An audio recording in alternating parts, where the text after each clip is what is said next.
Today is Friday, October 1st, 2021. Roland Martin Unfiltered, broadcasting live from Dallas on the Black Star Network. He was a chief strategist for the re-election of President George W. Bush in 2004. Now he's running for Lieutenant Governor of Texas as a Democrat. Matthew Dowd joins us to talk about why he abandoned the Republican Party because of the craziness happening in this state. We'll break it down next. Journalist Rula Jabril, she's going to join us as well, talking about Afghanistan, ending war in the United States, and the impact of the last 20 years of the so-called war on terror. You don't want to miss that conversation. Also, on today's show, he was hoping to get his death sentence commuted by Oklahoma Governor Kevin Stitt, but he's decided to stay out of it and allow clemency hearing to take place for Julius Jones. We'll have an update on that particular story. Also, we'll talk with Felonious Floyd, the brother of George Floyd, to talk about the failed efforts of the United States Senate when it comes to the George Floyd Justice Act. Also, a black man in Georgia asserts his stand your ground defense in the death of a white teenager he claims was in a group threatening his life. In our House Education Matters segment, a mother's love for education and created a mother's love for education. She created a school to help students in need. We will talk to the founder of the Doris L. Morrow Academy. Also, Ozy Media, company founded by Carlos Watson, exposed by the New York Times on Sunday for fudging numbers and also impersonating a YouTube executive. They've been under assault all week, shutting down. The announcement made moments ago. We'll talk about that and what that means for black-owned media. It's a conversation you do not want to miss. It is time to bring the funk on Roland Martin Unfiltered on the Black Star Network. Let's go. He's got it. Whatever the miss, he's on it.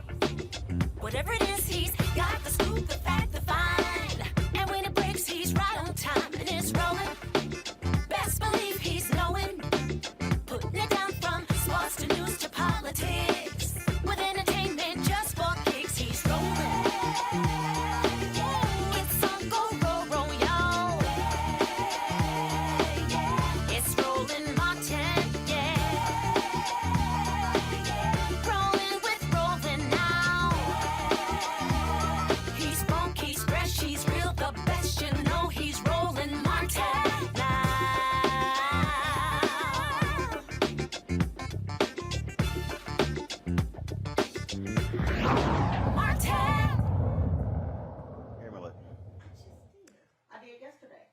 Hey, folks, I'm here in my native state of Texas, Dallas in particular, and Republicans are frankly destroying this state. They have run they've held all statewide offices for more than 2 decades.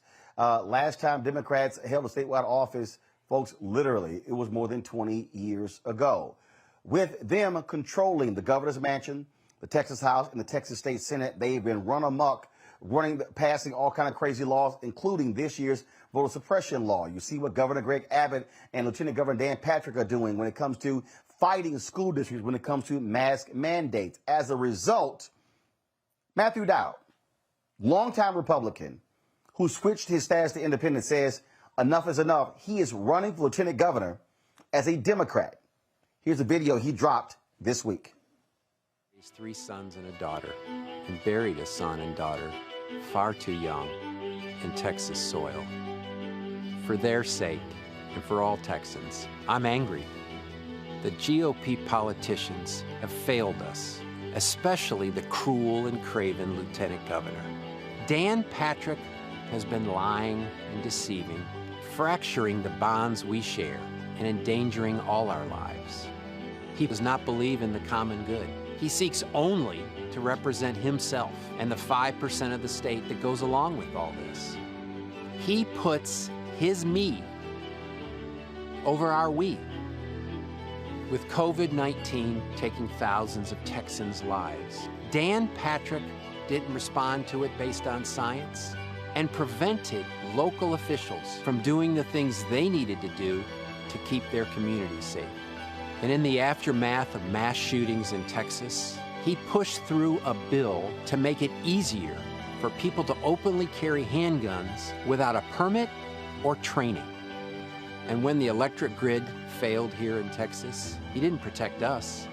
He shifted the burden of fixing the system on each of us. And with healthcare costs out of control, the Texas Lieutenant Governor waged a culture war, decimating Roe versus Wade and attacking the diversity of our state. And after more Texans voted than ever before, in the most secure election in our history, the Lieutenant Governor attacked voting rights and has made it harder for all Texans to vote. Enough is enough. We need more officials who tell the truth, who believe in public service and common sense with common decency for the common good and the idea of servant leadership. We need to expect more from our politicians and demand those politicians align with our values. Dan Patrick believes in none of those. And that is why I am running for the powerful office of Lieutenant Governor of this great state. It's time we all stood up to Dan Patrick. I hope you'll join with me in this fight. Thank you.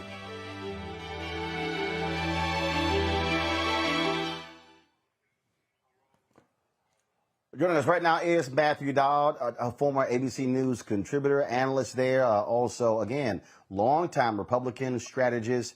Matthew, what was it in particular that caused you to say, as somebody who was a behind-the-scenes guy, somebody who staffed and worked for politicians to get them elected, what caused you to say, I got to get in this fight and go after these guys? Well, Roland, I think that's a great question, and I think we all are in this moment asking us the same question. I know you ask yourself the same question about what can we do to actually save our country and save our state. I would say, I mean, obviously the last 5 years were awful, and as you and I both have spoken out against it and what's happened to it. But January 6th was the moment. I was an independent and became an independent, but January 6th was a moment that was a telling moment to me in the insurrection at the Capitol, and then the Republican response to it. And so that, combined with the legislative session, this legislative session and the special sessions, that just went at an unrelenting attack on the most vulnerable, on all Texans, but the most vulnerable and historically disenfranchised people directly. The people that have the least power in the system, they actually decided to attack. And so all of that, I came to the place, what can I do? How can I do this? And I thought one of the biggest problems in this today is Dan Patrick. And though Greg Abbott has been an awful governor, Dan Patrick, to me, has been the center of a lot of this stuff that's happened, both on guns, on choice, on voting rights, on not doing actions on things we need. And so it, to me, was a combination of January 6th and then watching what they're doing to our beloved state. You know, the thing is interesting. You talk about Dan Patrick. I was the managing editor of the Houston Defender, and that was a public affairs show, a Sunday political show that we taped on Fridays that aired on KPRC, Channel 2, the NBC affiliate. And I often would appear on that show as a representative of the Houston Defender when our publisher, Sonny Messiah Giles, couldn't do it. And one of the people who I was debating constantly was Dan Patrick. Now, he used to be a sports anchor in Houston, left the CBS affiliate, then became a conservative radio talk show host, then owned the station. And we would have some vigorous debates, but I will even say then, the Dan Patrick today doesn't even resemble that Dan Patrick. This man is, if there's no other word I can think of than obscene to describe his thinking and his approach to politics in Texas.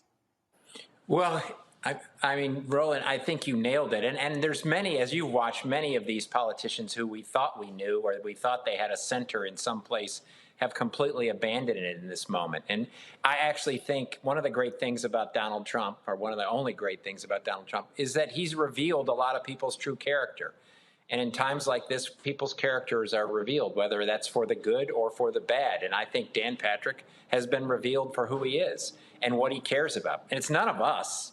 It's not you. It's not me. It's not the average person walking down the street. It's a tiny segment of Texas that votes in the Republican primary or that funds him through special interests. And every single response to a major issue that he's had, every single response to a major issue has been the exact wrong thing to do. As I mentioned, his response to COVID has been wrong. His response to the electric grid failing has been wrong.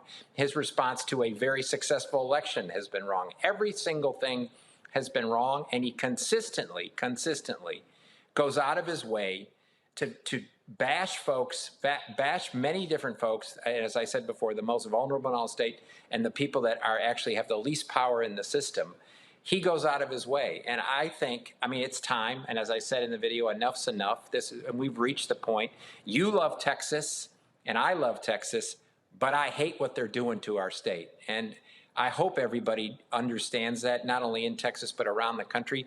This has become, which is why it's great to have this conversation, Texas has become the sort of center of what's happening in our country. And if we can beat this back in Texas, then I think it changes the country.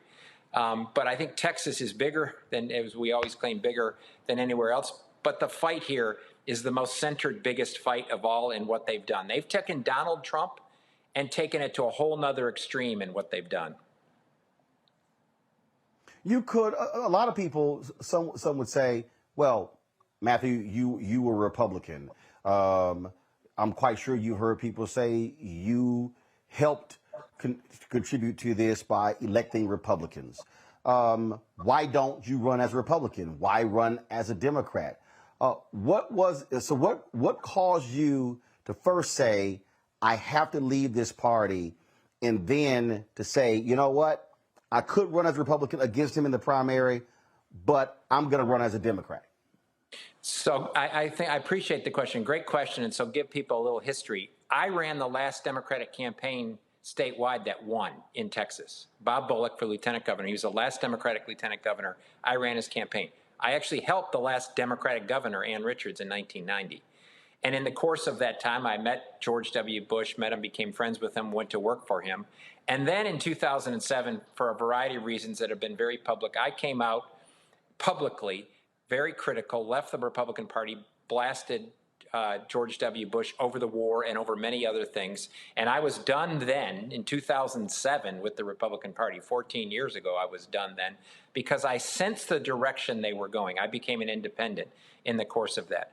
But the last year or last year and a half, I've come to the conclusion that the only vehicle today that's available that is a Democratic, small d, entity is the Democratic Party, because the Republican Party has become an autocratic entity. It is gone. It is done as a constitutional, small d Democratic Party. That is over. It is who they are. And so anybody that claims otherwise is either deluded or is fooling themselves in the course of this. And so, in my view, the only vehicle to sort of enunciate a program of what you want to do to return our state and our country to a place that we all love is through the Democratic Party in this. And as I said, they're the only vehicle to save our republic. I think in anybody's case, no matter who it is, Liz Cheney or all of these other folks that think somehow they're going to speak truth and somehow it's going to change it, it's not. In my view, Roland, the only way the Republican Party changes, and I wish there was an enlightened Republican Party that had conservative principles that believed in the same values that you and I do. There's not. But the only way they may get back to reality is if they lose up and down the ballot resoundingly. They lose up and down, and maybe, just maybe, it's a chance, maybe, just maybe, by losing, they'll return to some sense of decency and common sense. Other than that, they're not going to return to decency and common sense. And when you say lose, I've seen your tweets. You say they must lose everywhere. They can't lose a few races. They need to be brought to their knees. Yes, from governor to sheriff, from every office, from U.S. Senate all the way down to county commissioner, whether it's in Dallas or Houston or Hayes County where I live here in Wimberley, they need to lose every single office because they need to be held accountable. And even these people that you've talked to and I've talked to that say, well, that's not really me, but I'm going to run as a Republican. Every single person that stands up right now and runs as a Republican is facilitating the problem. That exists. They enable the problem that exists because that's who the Republican Party is. They need to lose resoundingly, and they need to lose everywhere, not just in blue states or purple states. They need to lose in red states. One of the things that also just jumps out in terms of what we are seeing. I mean, here was a state that Donald Trump won, and this idiot still called for an audit. And then you have Governor Greg Abbott, as opposed to saying, we're not going to waste taxpayer dollars. No, he said, sure, we're going to audit not the state, the 4 largest counties that happen to be blue. Yeah, he's auditing Houston, Dallas, Fort Worth, and Collin County, 3 of which Biden won, and 1 of which Biden did overwhelmingly well because of the changing diversity of the county. Where they're auditing is the pockets of the state with the largest amount of peoples of color and the largest amount of states that diversity is fundamentally changing over time. And that's where they're auditing. And to me, Greg Abbott has become completely craven in this, In many ways, Greg Abbott is a very weak person because Donald Trump, says bark, he barks, and Greg Abbott just says, how high should I jump every time he does that. And it shows you where the Republican Party comes from. And to me, they're not leaders. And I always sometimes call them GOP leaders. They're not leaders because what leaders do is leaders speak truth to their supporters. When their supporters are off on the wrong track or people that you're friends with are going the wrong direction, what a leader does is say, wait a sec, that's not right. What we need to do is X, Y, and Z. Greg Abbott doesn't do that at all. And the fact, as I said, that we had the most successful election, the highest turnout in our history, in a state that is the hardest state to vote in the country. We ranked 50th in ease of voting. When in the 90s, when I was doing Democratic campaigns in Texas, we ranked 14th. We rank 50th in ease of voting today. Just a couple more questions for you. In terms of looking at the outlook next year, I just saw a recent poll that showed how President Joe Biden has lost some support among all major Democratic groups.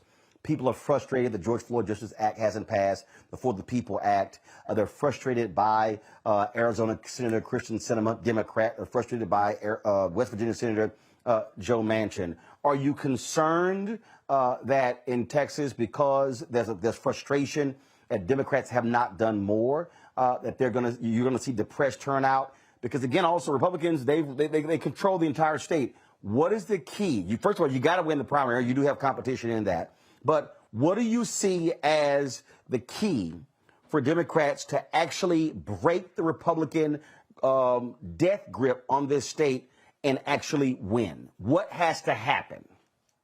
So I think the first thing, and this is something I'm going to do as a strategy, is I'm only going to talk about the Republicans. I have a Democratic primary. I'm not going to talk about my Democratic opponent at all. I'm going to say this race is about Dan Patrick and removing this pariah from office that has so badly damaged our state and so badly hurt people. So one, a singular focus. People need to have a singular focus and understand this.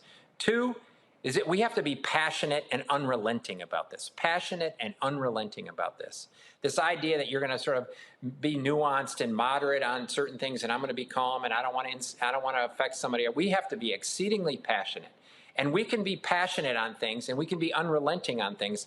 But the way to win is do all of that, but also have Texans understand that you're culturally aligned with them, that you root for the same teams as them, that you go to the same places as them, that you love the cafe, that you love the food that they love, that we have to be culturally aligned with folks. And in that way, all of the major issues I'm going to talk about, raising the minimum wage, ensuring that Roe versus Wade is enforced and not underwritten, making sure people can vote, all of those, expanding Medicaid so the most vulnerable and people that are without health insurance have some access to health insurance. All of those things are exceedingly popular among Texans.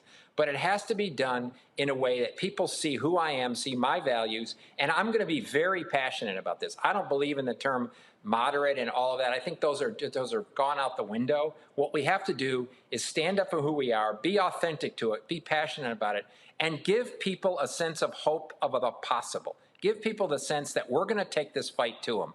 I think Democrats for too long have not fought hard enough in order to achieve what they need to achieve. They have the legacy that we honor of all the people that came before us, that were beaten on bridges, that were killed, that were all of that.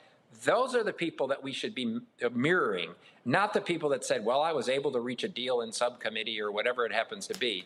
We have to mirror the people before us that fought for all of the rights that we enjoy today. Matthew Dowd joining us live from Wimberley, Texas. Matthew, I appreciate it. Certainly good luck. I'm here.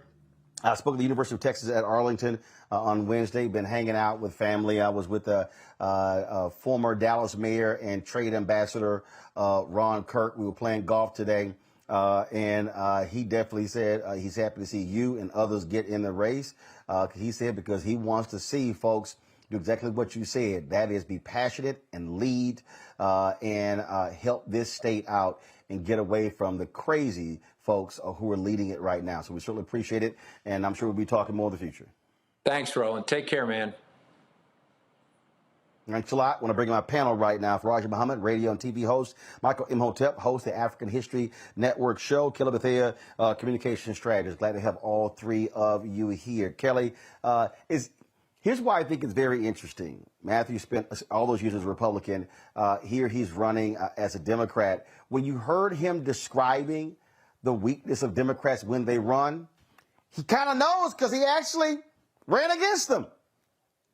Right. I mean, and we've been talking about this on your show for a very long time, just the way that Democrats have kind of botched outreach and communications and campaign strategy when it comes to, you know, bringing it home and making sure that people are not on their side just because the other side sucks, but they're on their side because they believe in the policies and the initiatives of the party because the message is that strong and pointed. Democrats have lost that for years now. And for Dowd to make note of that and still come on to this side just shows you just how messed up the Republican Party in Texas is. Not only that, Michael, what we're really talking about here is what Matthew was saying is you got to fight. You got to swing. And the reality is for a long time, I'm telling you in this state here, Democrats, they were scared to run for office. The best way for you to lose is never to run anybody.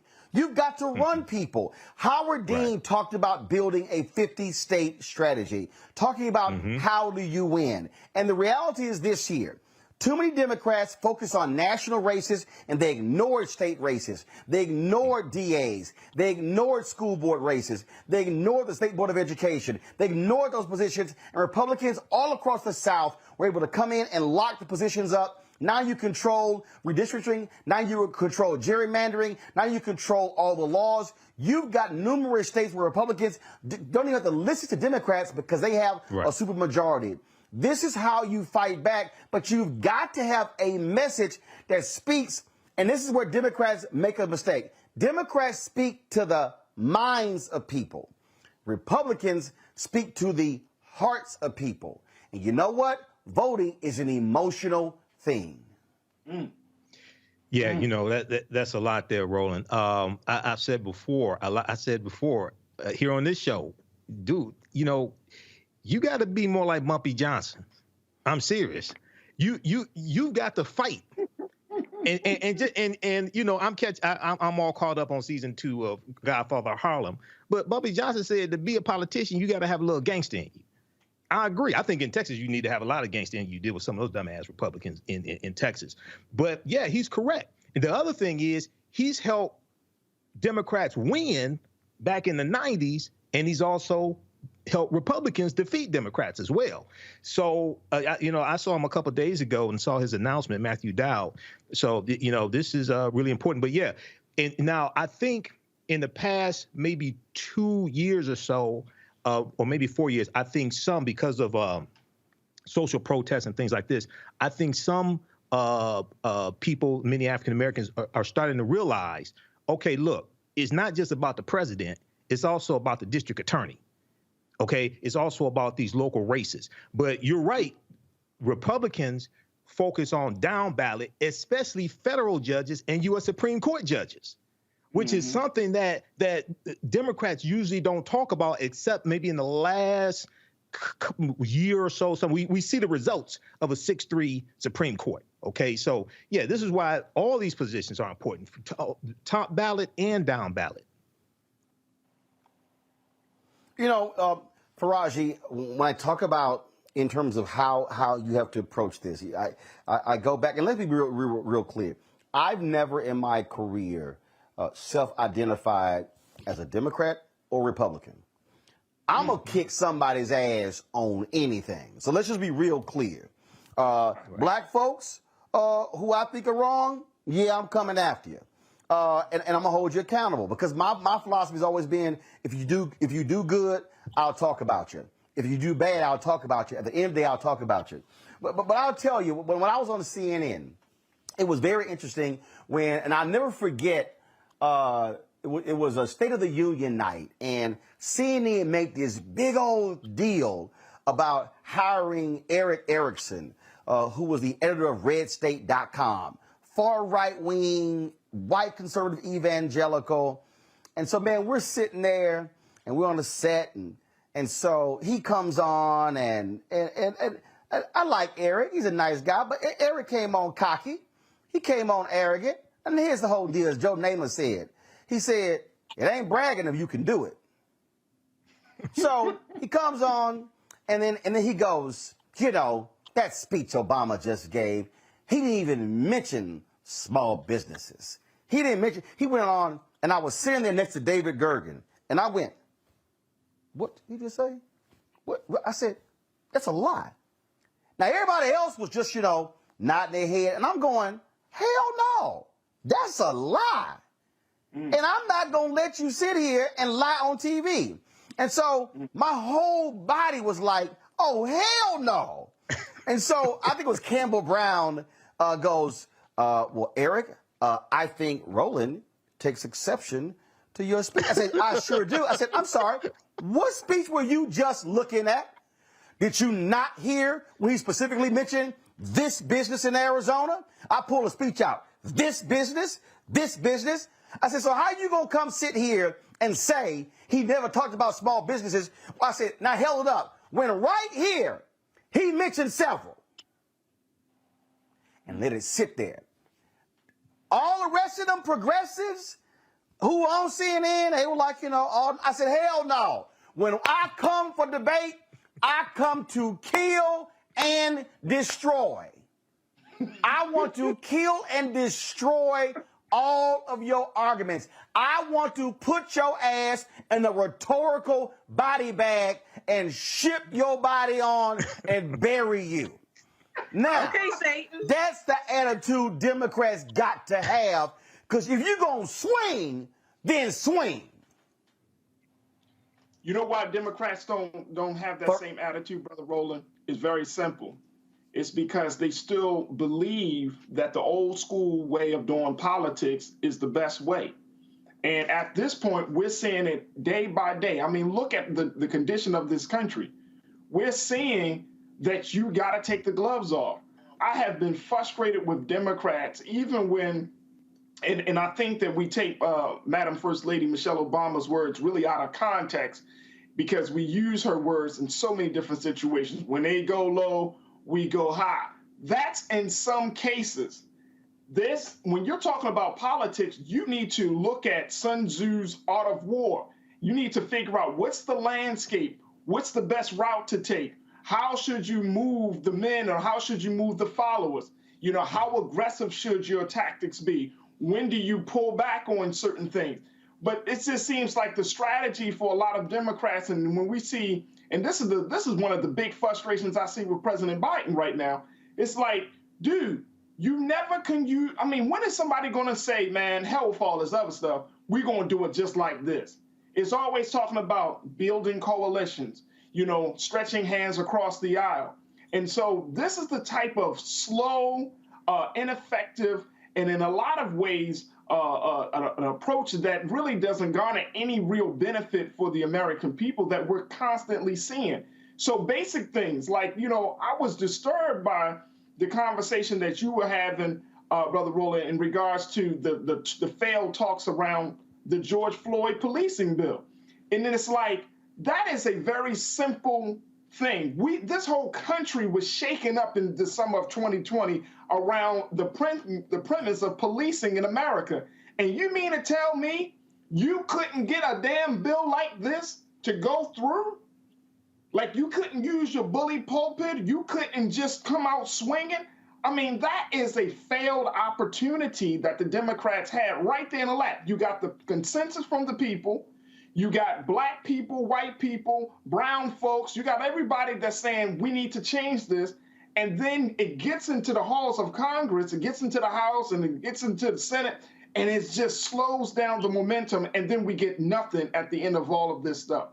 And this is why, as I was listening to Mr. Dowd, I'm going to be interested to see how he's going to be able to move forward in his campaign. First, he got to build the trust among progressive Democrats, because he sounds like he's a white man that's come to some level of an awakening, but he's going to have to figure it out how he's going to move forward with progressive Democrats.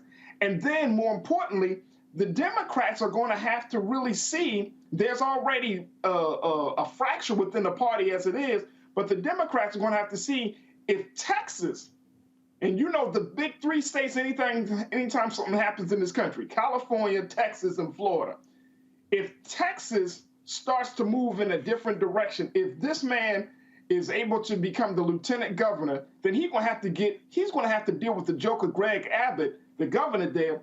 And what is that going to be like? What is going to be the relationship? How is the policy? Well, you got to remember. You got to remember. First of all, let me help you out. A couple of things. One, Greg Abbott's numbers are way down, and Beto O'Rourke is probably going to announce he's running for governor. Two, this is the most important thing. The most powerful person in Texas is not the governor. It's the lieutenant governor. Because the lieutenant governor in Texas controls the Texas Senate. That's the difference. So, literally, the power in Texas is in the lieutenant governor's hands, not the governor. That may sound crazy, but that's how it is. And so that's why this matters. But I'm telling you, the bottom line is here, and what I'm saying, the same thing was happening in D.C., everywhere. If you're a Democrat, you need to get some guts and swing, because the opposition, they don't apologize for exercising power. They exercise power and then look at you. This is how the Republicans do. They operate like back in the day, if you were a wide receiver and you came across the middle of the field and Ronnie Lott laid your ass out and then looked at you, and the look said, don't bring your ass across the middle of the field again. That's what the Republicans do. Democrats, the way they roll, they run across the middle of the field, and when they try to catch the ball, they see Ronnie Lott coming, they get those crocodile arms, they get real short, and they only catch the ball because they're afraid to get hit. You can't be in politics and afraid to get hit. But guess what? Instead of getting hit, learn to hit them first and knock them the hell out. That's all I'm saying. Real quick, go. Just real quick, Brother Roland. I'm wondering, how long do the Democrats truly believe that this approach of waiting and trying to build relationships and all of those things with the Republican Party, how long do they think that's going to work? Until the American people say enough is enough? No, I'm telling you, no. For Roger, here's the problem. This is the real problem right here. And this is real quick before we got my next guest. The Republican Party, you're either right or far right. The problem, but see, let me unpack this real quick for our people, because this is the problem. The Democrats' tent is a larger tent. Right. You have centrists, moderates, progressives, liberals, far left liberals. Much larger tent. You got to satisfy a lot of constituencies in there. But why do you have to do that? Because Republicans have controlled gerrymandering, and they've appointed more Supreme Court justices. They are crafting districts that are more purple or even than Republican districts. So the reason the Republicans can be more hardcore is because they basically have crafted safe districts. You have more Democrats. They've got to be more middle of the road because of how their congressional districts are drawn. You take Pennsylvania. Outside of Philadelphia and Pittsburgh and the suburbs, Pennsylvania is Alabama.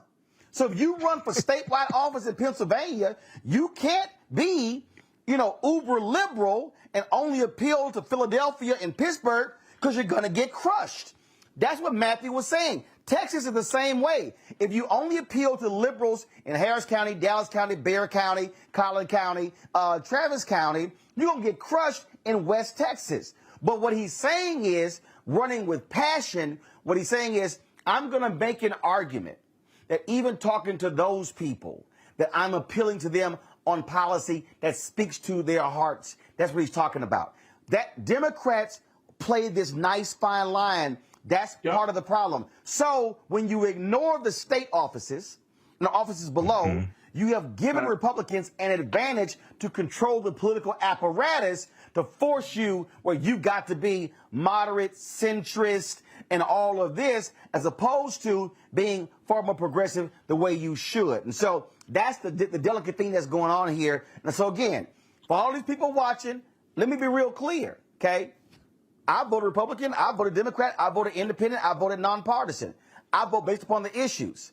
I will say this, as Matthew said, and I agree 100%.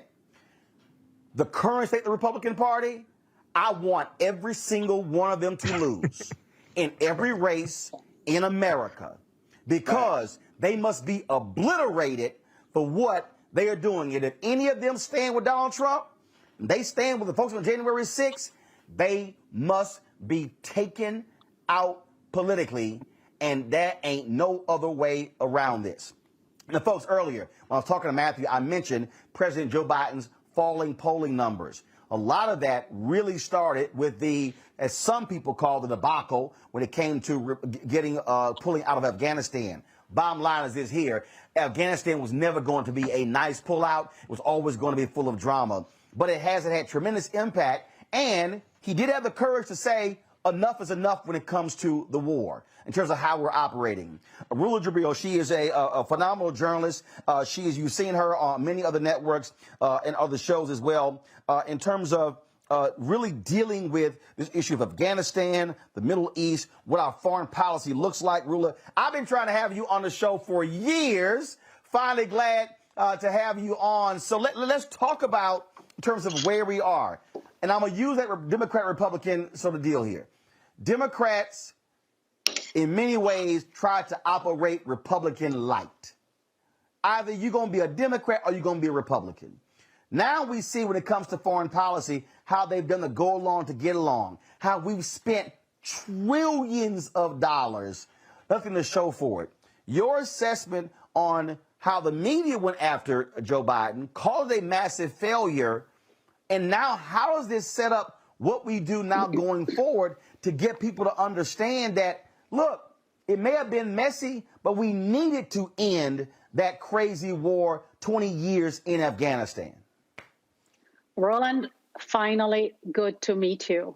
So let me start by saying it is astonishing. It's truly astonishing that we're talking about so-called progressive Democrat. We're talking about $3 trillion, but no one, and it's another failure of top of failure of 20 years war on terror.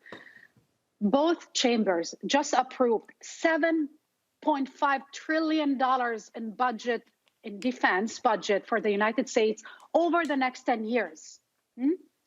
Regardless, the failure in Afghanistan, regardless the defeat of and the failure and the catastrophic humanitarian catastrophe that was created as consequence of this war on terror, regardless the fact that our investment, trillions of dollars in Afghanistan and Iraq, basically was obliterated. We had a government in Afghanistan that ran off in 2 seconds. The people who are holding the line are actually the women. And I'm saying this because people, progressives or so-called progressive, who don't want to invest in uplifting people from poverty in the United States. They don't want to basically fight against climate change that is literally killing 7 million people every year. They don't want to defend Americans against poverty, against all kind of issues here at home, but they're willing unanimously, unconditionally give more trillions of dollars to an apparatus, to the defense industry that produced nothing except desperation, radicalization, and nothing else. If we look at the war on terror and we look how everybody is jumping at the throat of President Biden for ending something that we knew was going from worse to worse, that was producing nothing, jumping at his throat is another failure of journalism and of our corporate media that wants to engage in these countries on one issue, how to bomb more, instead of building schools or bridges overseas, or give scholarships, or building human infrastructure, or investing in the next generation. We are willing to invest trillions of dollars, $7 trillion in bombs and helicopters and uniforms and missiles. When is this going to be debated and discussed? When is this ever going to be questioned? Because so far, we're keep repeating the same mistake, hoping in a different outcome, and we're becoming crazier and crazier. I mean, I understand why Republicans are crazy somehow. I see that they create their own, echo chamber of narrative, and they have propaganda machine that brainwash them. But what about progressives and Democrats? I mean, I cannot fathom why in the 21st century, it is so hard to take from trillionaires and billionaires and give a little bit more to average Americans who don't want their children to die in these wars. By the way, these are the people that lost their children and fought in these wars, and now they are slipping into poverty. When is this going ever to be debated in mainstream media? It's very interesting, Roland, when I ran the Dallas Weekly, there were some independent journalists who went to Iraq, and they brought back these really haunting images of Iraqis who sustained so many lost lives.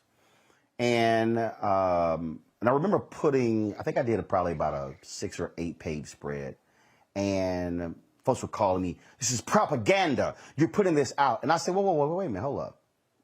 I said, so we're not to talk about the hundreds of thousands of Iraqis who were killed? Even this drone strike. Okay, the United States lied. Oh, we took out someone who's about to do a car bomb. Then they had to come walk it after reporting, came back. No, they killed 10 innocent Afghans. And what gets me is I listen to these Republicans, so-called pro-life, who don't give a damn that 10 Afghans were killed in a drone strike, 7 children, and it's like, no big deal. And one of the greatest mistakes that President Obama has not been fully held accountable for were the drone strikes that he also authorized that were killing innocent people. We cannot be so pro-America that we don't give a damn when thousands upon thousands of people, innocent people, are being killed because under the guise of the war on terror. Listen, I agree with you totally. I think it is, it's one of the things that I always wondered why somehow it is acceptable that brown and black people overseas can get bombed, live under military occupation, get tortured, killed. And it is okay somehow to depict that as, yeah, it is what it is, but in the name of national security and stability in the Middle East, how is that ever produced anything except insecurity, radicalization, etc.? If we look at our foreign policy and our policies towards especially brown and black Muslims, it is no different than Jim Crow. It is no different than our racist policies here in the United States. When you deny people the right to vote here, but then you enable a dictator over there who basically not only deny the vote, rule for 30, 40 years like Sisi, and you keep pumping money into his coffers. We're basically sending a message to all of these people: you deserve dictatorship. You deserve to live as slaves in your own countries. I will never forget, Ronald. I was in Cairo when President Obama gave the speech. One of my assistants, because I was working there at the time, kept listening to the speech. And I asked him at one moment, why are you listening to the speech? And he said, Rula, this guy is Black like myself. This guy's father is a Muslim like me. He can be president in his country and I cannot vote. And I realized that our foreign policy is a consequence of our white nationalist policies, domestic policies that reigned and continue to reign and continue to be part of America's DNA. Speak. Say that. I mean, that's just being real about our foreign policy. I want to bring in my panel here because I want them to ask a question. Each of them to ask a question of you, Rula. I'm going to start with Michael. Michael, go right ahead. Hello, Rula. Hey, thanks for coming on today. You know, I was reading a statement from Senator Jeff Merkley about Afghan refugees and about aid being given to Afghan refugees coming to the U.S. Can you, and then also at the same time, we look at how Haitians have been treated and Haitians being deported, even though about 12,000 have been allowed to stay here and apply for political asylum. Can you talk about the discrepancy in the way Afghans are treated, refugees coming here, and Haitians, and put that into context? Look, it's this continuation of the same policy that the United States enacted after 9/11. And if you look at it this way, in the 60s, people like you and me and Ronald and everybody that is on this panel was treated as not only second-class citizens, as somehow is a foreigner in this country. Trump rose to power by delegitimizing the first African-American president in this nation, calling him, he couldn't be American. Guess what? Because he's Black. He was saying the private part loudly somehow, and he was, camouflaging his language, using a different language. But this is no different than these people marching in Charlottesville saying, Jews will not replace us. Anybody that is different in this country is an illegitimate somehow voter or is stealing something or somehow can't be an American.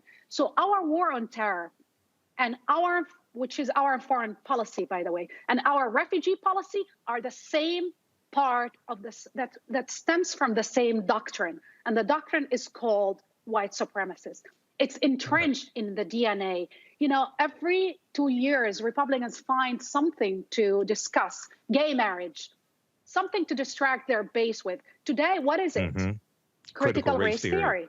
Exactly. Every 2 years, they find a boogeyman, and the boogeyman is always a Black man or a Black woman to rally against. It was the Afghans, or it was the Iraqis, it was bin Laden. I mean, the failure of our media not to make people understand that Iraq had nothing to do with 9/11, and Saddam Hussein, as horrible as he was, had nothing to do with 9/11. But in order to sell that war, they need to sell lies after lies. Are we surprised that Trump is selling different lies? These lies started with a war on terror. We normalized the kind of lies that Trump decided to jump and decide to lie about the identity of the first African-American president. And now he's lying about the elections, about millions of people voting. Who is he talking about? He's talking about us, about you, me, Ronald, and every Black man and woman in this country. In his eyes, in the eyes of the white supremacists, we are illegals, illegitimate invaders. This is no different than, and we belong where? In his eyes? In these camps that he established on the border of Texas. The way they are treating the Haitian refugees, if we look at history books, there's no difference than what they treated our brothers and sisters in the South during slavery. It's no different. Thank you. Kelly. Sure. Thank you for coming on. My question originally was regarding Haiti, but another thing that I have been struggling to understand is how, like you said, Almost $7 trillion, I believe, has been approved to spend on defense over the course of 10 years. But we can't come to a number of $3 trillion for infrastructure and things happening in this country, specifically Manchin saying, quote, he doesn't want to change society to an entitlement mentality. It is frustrating to me on many fronts how he's the senator for, if not the poorest state in the country, certainly one of the top 5 poorest states in the country, for him to consider $3 trillion the programs that would fund as entitlement. I can't imagine what his constituents are feeling right now regarding those statements, if they even understand them. But the dissociation from what is and what you want, especially when it comes to senators and congressmen against raising the limit on the infrastructure bill number to $3 trillion. The dissociation with that is really, really jarring. So I just want to know what your thoughts are on about that, and what can congressmen possibly do at this juncture to really hold strong to the $3 trillion number? Thank you for this question. Actually, Democrats' agenda and the progressive agenda is being derailed sadly. And I say this, and it's the continuation of U.S. policy since the 80s, since 1980s, whereby you have some politicians, Sinema and Manchin, some of them, somehow managed to positions themselves in a way where billionaires, corporations, their lobbyists can actually buy off politicians. And it is called legal. And what they want to enshrine, consolidate inequality in this nation at the expense of who? Working class Americans who are basically slipping into deep poverty. Think of this, and I always think of this, and it really coming from the Middle East, especially where we are on the receiving end of that expense budget, you know, where basically we use that expense budget to bomb to oblivion entire countries. I think of Yemen. It's being bombed now. The poorest country in the Middle East is being bombed with American bombs that are being given to Saudi Arabia or sold, or somehow we help them. There's so many countries that were destroyed. So we talk about life, but we don't care about that life. But I'm thinking about the sheer volume of that money. I mean, $7.5 trillion over 10 years, giving unconditionally, without any conditions to the defense, basically industry that we know that a lot of them are deeply corrupt, but we're unwilling to invest in human infrastructure and to uplift people from poverty, or even to pass saving people's lives and save our planet. How is that hard? I think of Senator Manchin, and I think of the poverty of the people that elected him, voted for him, and how he doesn't care. Because Sinema, as we speak, is hosting a fundraising with these lobbyists who are, and all of these industries that want to tank Biden agenda. What she is doing, after tweeting for decades and telling progressives that she would fight for the poor and basically people who are marginalized, she arrives there and she starts cashing on the fact that she is derailing and tanking that agenda. I mean, how corrupt this person can be. And one of the reasons why I get so frustrated is who vet these people? There is no vetting process to understand who are we getting elected. Where's the Democratic Party? What are you doing? And believe me, it's not, for me at this point, it's whether they pass the infrastructure bill. If they pass it without reconciliation bill, we're done. We're through. Basically, they're paving the way for Trump to come back. And if he comes back, it's Hitler again. After he managed to do the first coup, Trump tried that coup and he failed. But the next time they will not fail. And I'm telling you, it's not going to be about infrastructure planet. He's going to do exactly what every fascist dictator did around the world. He's going to be, at this point, he's going to purge every basically every agency and put his loyalists, and there will be there will be no good people next time to stand up for the Constitution. So Sinema and Manchin are not only derailing the agenda, they are willing to gamble with our lives and basically destroy democracy. I will blame them for the rest of our lives, and history will not be kind to them, because if Trump and Republicans get elected, guess what? They have to say goodbye to democracy, to America's democracy and the American experiment.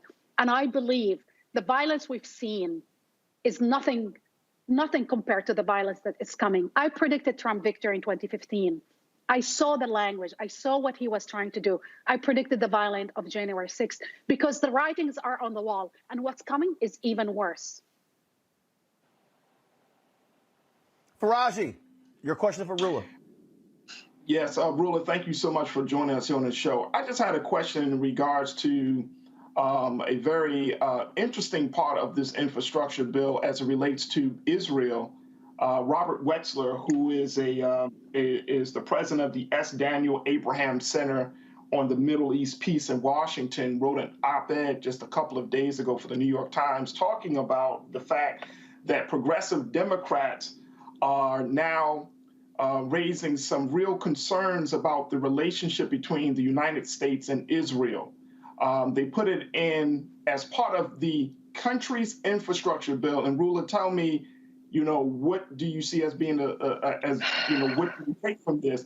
But they put it as part of this bill that is supposed to be for domestic issues to give Israel $1 billion to fix and support the Iron Dome missile defense system right there in Israel as part of this unflinching, unwavering support for Israel. They didn't do this for any other country.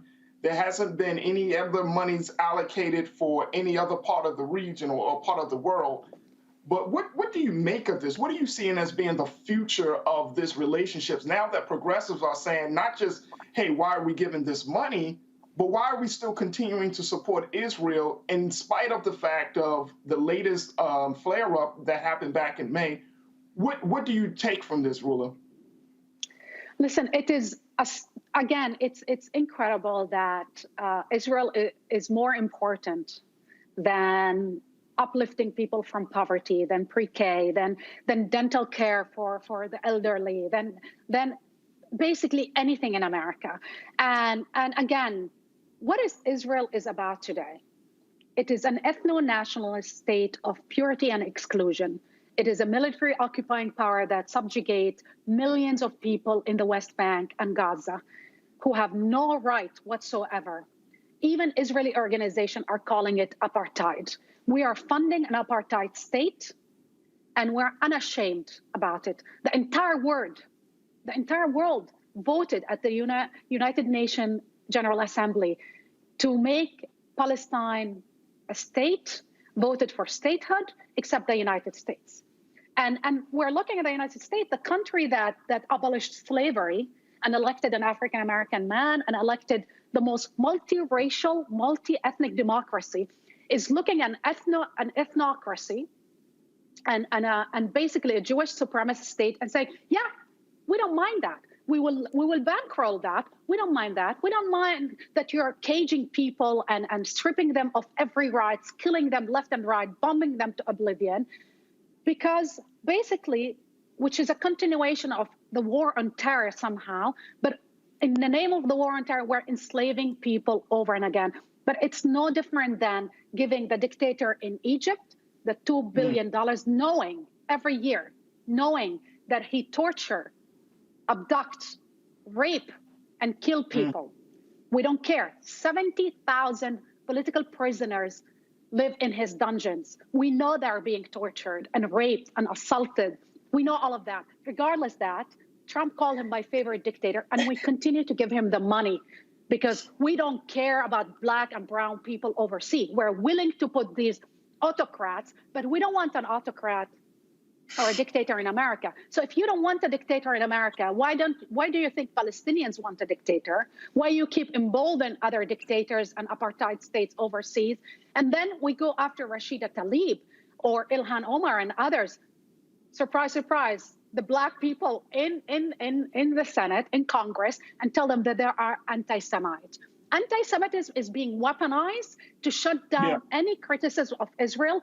Guess what? The modern political ideology is not people, and it's not a religion. These are two separate things. Every country, every government, every state should be criticized, should be scrutinized, and should be transparent. And if you shut down the debate in name of hatred against a religion group of people, you're basically conflating these two things and helping. I will never forget, and to your question, when Charlottesville happened, Trump defended these neo-Nazis who said Jews will not replace us. And he was praised by Jewish leadership, saying, you know, he's the most pro-Israeli. Guess what? Because he gave money for the occupation. How can you reconcile these things? Democrats have to really start examining their policies overseas, and all of that money that's being given left and right, whether the $7 trillion to the defense industry, to the Pentagon, the billions of dollars giving to dictators around the world, while our people here at home are slipping more and more into poverty. Mothers cannot go anymore. I mean, this pandemic wiped out millions of dollars, generational, basically, income, especially of Black and brown people, and especially women. And they're unwilling to address this issue in the name of what? What security Israel guarantee for whom? When we know that from documents, from the Pentagon documents or 9/11 Commission, we know that this is the #1 issue that radicalized people historically across the Middle East. So they're lying to themselves, they're lying to us, and this is corruption on steroids. Ruler Jabril, we certainly appreciate you joining us. Folks, please follow her on social media. You definitely want to get her analysis. Like I said, I've been trying to get her on our show for quite some time, so certainly glad we could make it happen. Ruler, let's do it again. Yes, anytime. Thank you. Thanks a lot. All right, then, folks, got to go to a break. We come back. Lots more on Roland Martin Unfiltered here on the Black Star Network. We're going to talk with one of the brothers of George Floyd about the failure to get the Senate to act on the George Floyd Justice Act. Also, a Black man stands his ground in Georgia and killing a white teen. We'll talk with the NAACP there. Plus, we'll also deal with another story out of Oklahoma. Julius Jones, brother, where they say this is grant clemency. Why is the governor acting on this? There's all kind of drama there. We'll talk with a guest there as well. Lots to unpack, folks, right here on Roland Martin Unfiltered, broadcasting live from Dallas, Texas. Be sure to support us, folks. Download the Black Star Network app. We want to have 50,000 downloads by December 31st. Android phone, Apple TV, Android TV, Roku, Samsung TV, Xbox, all the platforms. You can get it. Tell a friend, tell a family members. Let's make it happen. Also, please support us with our Breonna Funk fan club. Every dollar you give goes to support the show, y'all. Every dollar. Cash App, $RM Unfiltered. PayPal is R Martin Unfiltered. Venmo is RM Unfiltered. Zelle is Roland at RolandSMartin.com. You want to use a credit card? Just simply get the Square credit. You can use a credit card. Go to RolandMartinUnfiltered.com. Use your credit card. Folks, this is Black-owned media. We don't answer to anybody else. Independent, Black-owned. I'm going to holler back in a second.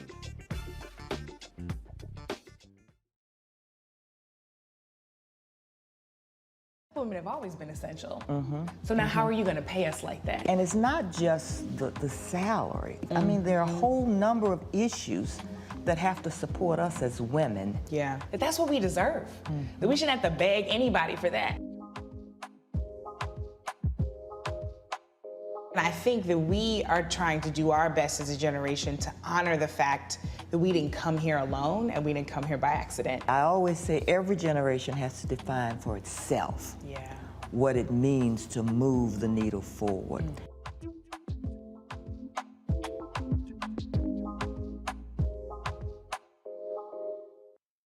It's time to be smart.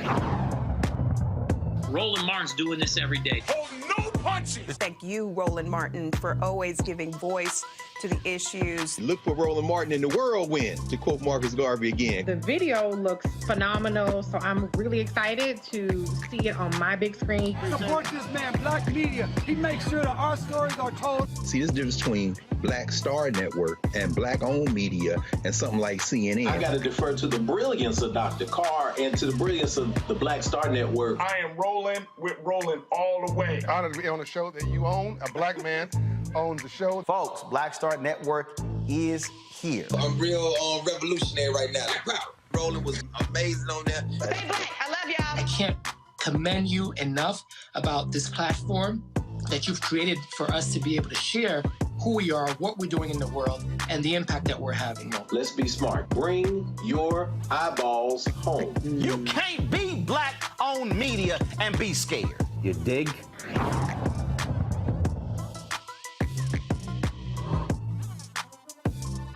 Y'all know who Roland Martin is. He got the ascot on, he do the news. It's fancy news. Keep it rolling. Right here. Rolling. Roland Martin. Right now. You are watching Roland Martin, unfiltered. I mean, could it be any other way? Really? It's Roland Martin.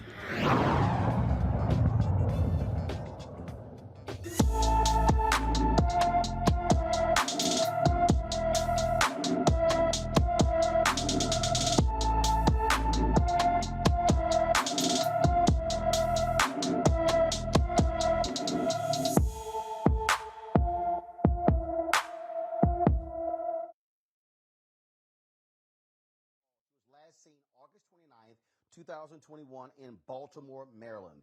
She's around 5 feet 5 inches tall and weighs about 145 pounds. She has natural hair and both of her ears are pierced. Anyone with information regarding her whereabouts is urged to contact the Baltimore Missing Person Unit at 443-984-7385, 443-984-787, again, sorry, give me 1 second.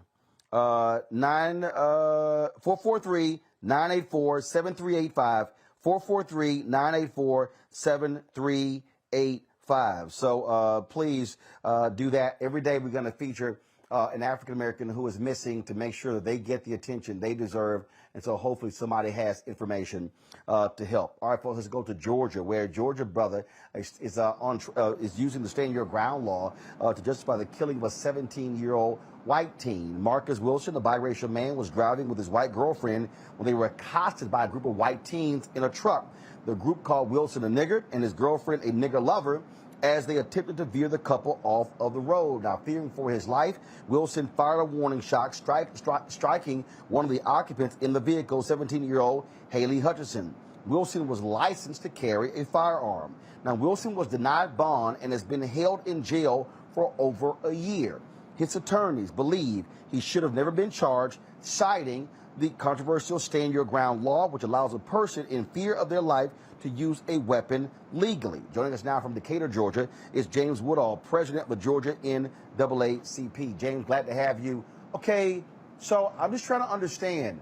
Have y'all looked at other stories of white people who use Stand Your Ground law? Are they sitting in jail for a year? Yes, Roland, and thank you for having me. One, we know that there's the disparity altogether. About 75% in Florida, in comparison, about 75% of black people who are, killing white people and use this law, they end up in jail, right? But in comparison, only about 50% of white people who do the exact same, they end up held accountable as well. And so the disparity is just outrageous. But even to make matters worse, when you talk about Stand Your Ground, one of the things that's so important is to lift up this question of immunity. And here in Georgia, you have a pretrial motion in which a defendant who is charged with a crime, who has been indicted, and is alleged to have committed an act of felony murder, they get the opportunity to go through that pretrial motion. And this is where we are in this case. But what's so challenging for us is that we cannot trust that we will get a fair trial.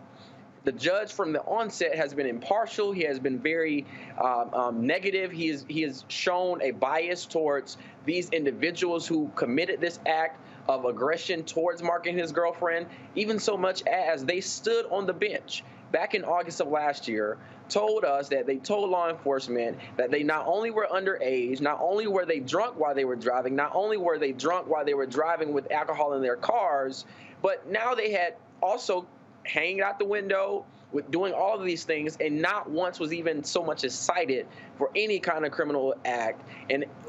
And instead, you have Mark, who is charged with a crime and has been in jail for over 400 years. And so this is the standard of justice, if you will, or how the legal process presents itself for us, and this is what we're fighting against. So, again, what's crazy, first of all, was there any video? Was there anything along those lines? And what's the justification for holding him for a year? Well, one, there was no video of the incident itself, and for those who have been in Statesboro, this was on the bypass, and there's no cameras, there's no lights. It's a very dark road, and so when you have a black truck with a whole bunch of drunk teenagers driving down the road trying to run you off the road, you don't have time to record. You don't have time to even call the police. All you have time is to either get off the road or protect yourself. And if people remember, during the Trayvon Martin case, the stand your ground thing came out then. There is no duty to retreat here in Georgia. And so you can use force to defend yourself against acts of aggression and uses of force against you as well. That's what Mark did. But in this case, the judge has asked, why did he have a gun? You know, if that was a white person, that would not even be a question. We hear things about Second Amendment and those kind of things. But when you think about this case, what was so outrageous is that the defense attorney, the lead counsel for Mark Wilson, was arrested last week. The judge held that man in contempt of court because the judge and the prosecutor were having ex parte communications. The judge took home evidence that had not been admissible to the court. He kept it overnight and then came back the next day, and once the defense was notified of it, they immediately objected. And instead of giving back that binder of evidence, the attorney wanted to give it to the clerk to establish chain of custody, which is the proper procedure. The judge did not do the proper procedure, neither did the judge notify the court properly. And so this is one of many of instances during this case that the judge has just acted totally impartial, and there's no confidence that we can get a fair trial. Have y'all tried, well, first of all, has his lawyers tried to get the judge recused from this case? Yes, so there have been multiple motions for recusal. Right now, the courts have, the entire judicial circuit has recused themselves from this case to decide whether or not that this judge needs to recuse himself. We're calling on the judge to simply just do the ethical thing and recuse himself, right? We shouldn't have to go through lengths and bounds to get him off of this case. But nevertheless, one of the most challenging things about this case, and I'm so glad that you're having us on to talk about it, is the fact that the judge has issued a gag order on the case. Nobody can talk about the case who's a party to the case. There's been no media attention around it outside of one local media station, and they have done a tremendous job. But there's been so many barriers to be able to lift up what is happening. And so, again, Roland, just thank you for this, because when we talk about black people being lynched, when we talk about George Floyd and Ahmaud Arbery, what we're seeing is the legal system using the links that they go to ensure that we lynch somebody through state-sanctioned violence. This is exactly what it is. And so we're working to hopefully get this man off of this case and get it into the hands of someone who's going to at least hear the facts. The rule of law says if you are met with aggression or deadly force, you can meet that force with force. That is exactly what happened, and unfortunately, Haley Hutchinson died. But the very fact that they are drunk driving, if you don't even have the whole racial part to it, they are drunk driving and trying to run this man off the road. Add the other facts to this case, it becomes very clear as day, but yet instead, this man is sitting 400+ days in jail. I'll also add, his dad was a former fire chief in one of the neighboring cities here in the state in Atlanta. His brother-in-law is a deputy, a sheriff's deputy. family lives nearby. The sheriff of his hometown committed to ensuring that Mark went back to the courtroom to ensure that he would not, obfuscate of his responsibilities of being present. So there's no reason why this judge determined that he is a flight risk of any sort, but instead, this became very political. This became very, concentrated on, well, he's a black male and this is a white family, and because he killed a white person, then he should be held responsible. That's unacceptable, and that is not justice here in this state. James Woodall, president of the Georgia NAACP. We surely appreciate it. Be sure to keep us updated on this case so we can follow it, and it'll be great to see what happens next. Thank you, Roland. All right, thank you so very much. Hey, folks, let's go to Oklahoma, where Governor Kevin Stitt says he will not decide whether to spare the life of Julius Jones from a lethal injection until after Jones has a clemency hearing. The Pardon and Parole Board recommended that Stitt commute Jones' death sentence to life imprisonment.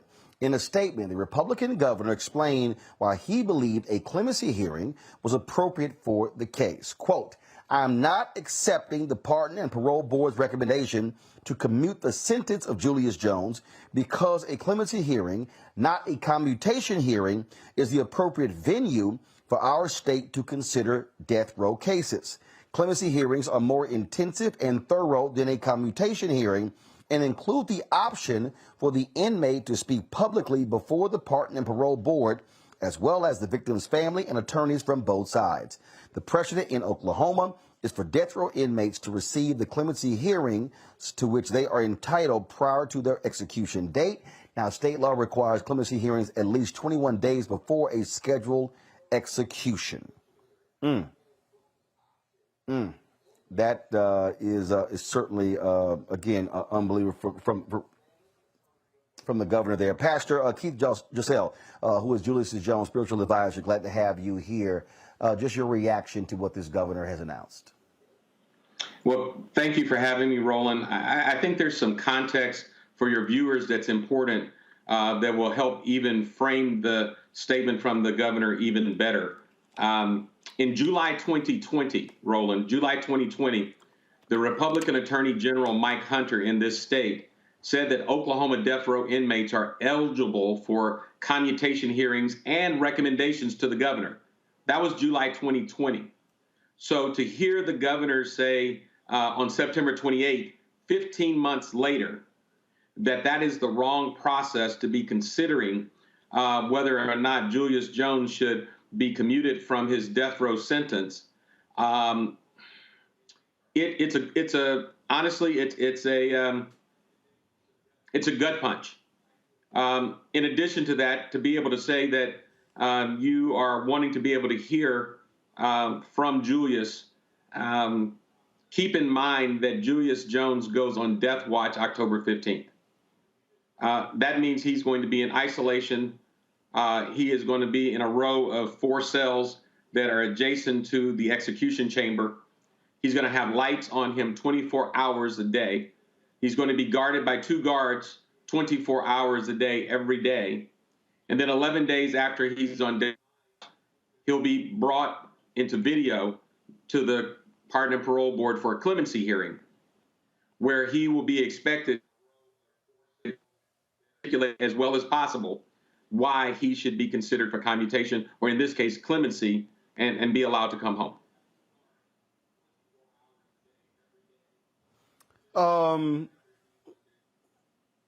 It's interesting to listen to the governor try to say, how a commutation hearing is so different from a clemency hearing. How do you even make sense of that? Well, it's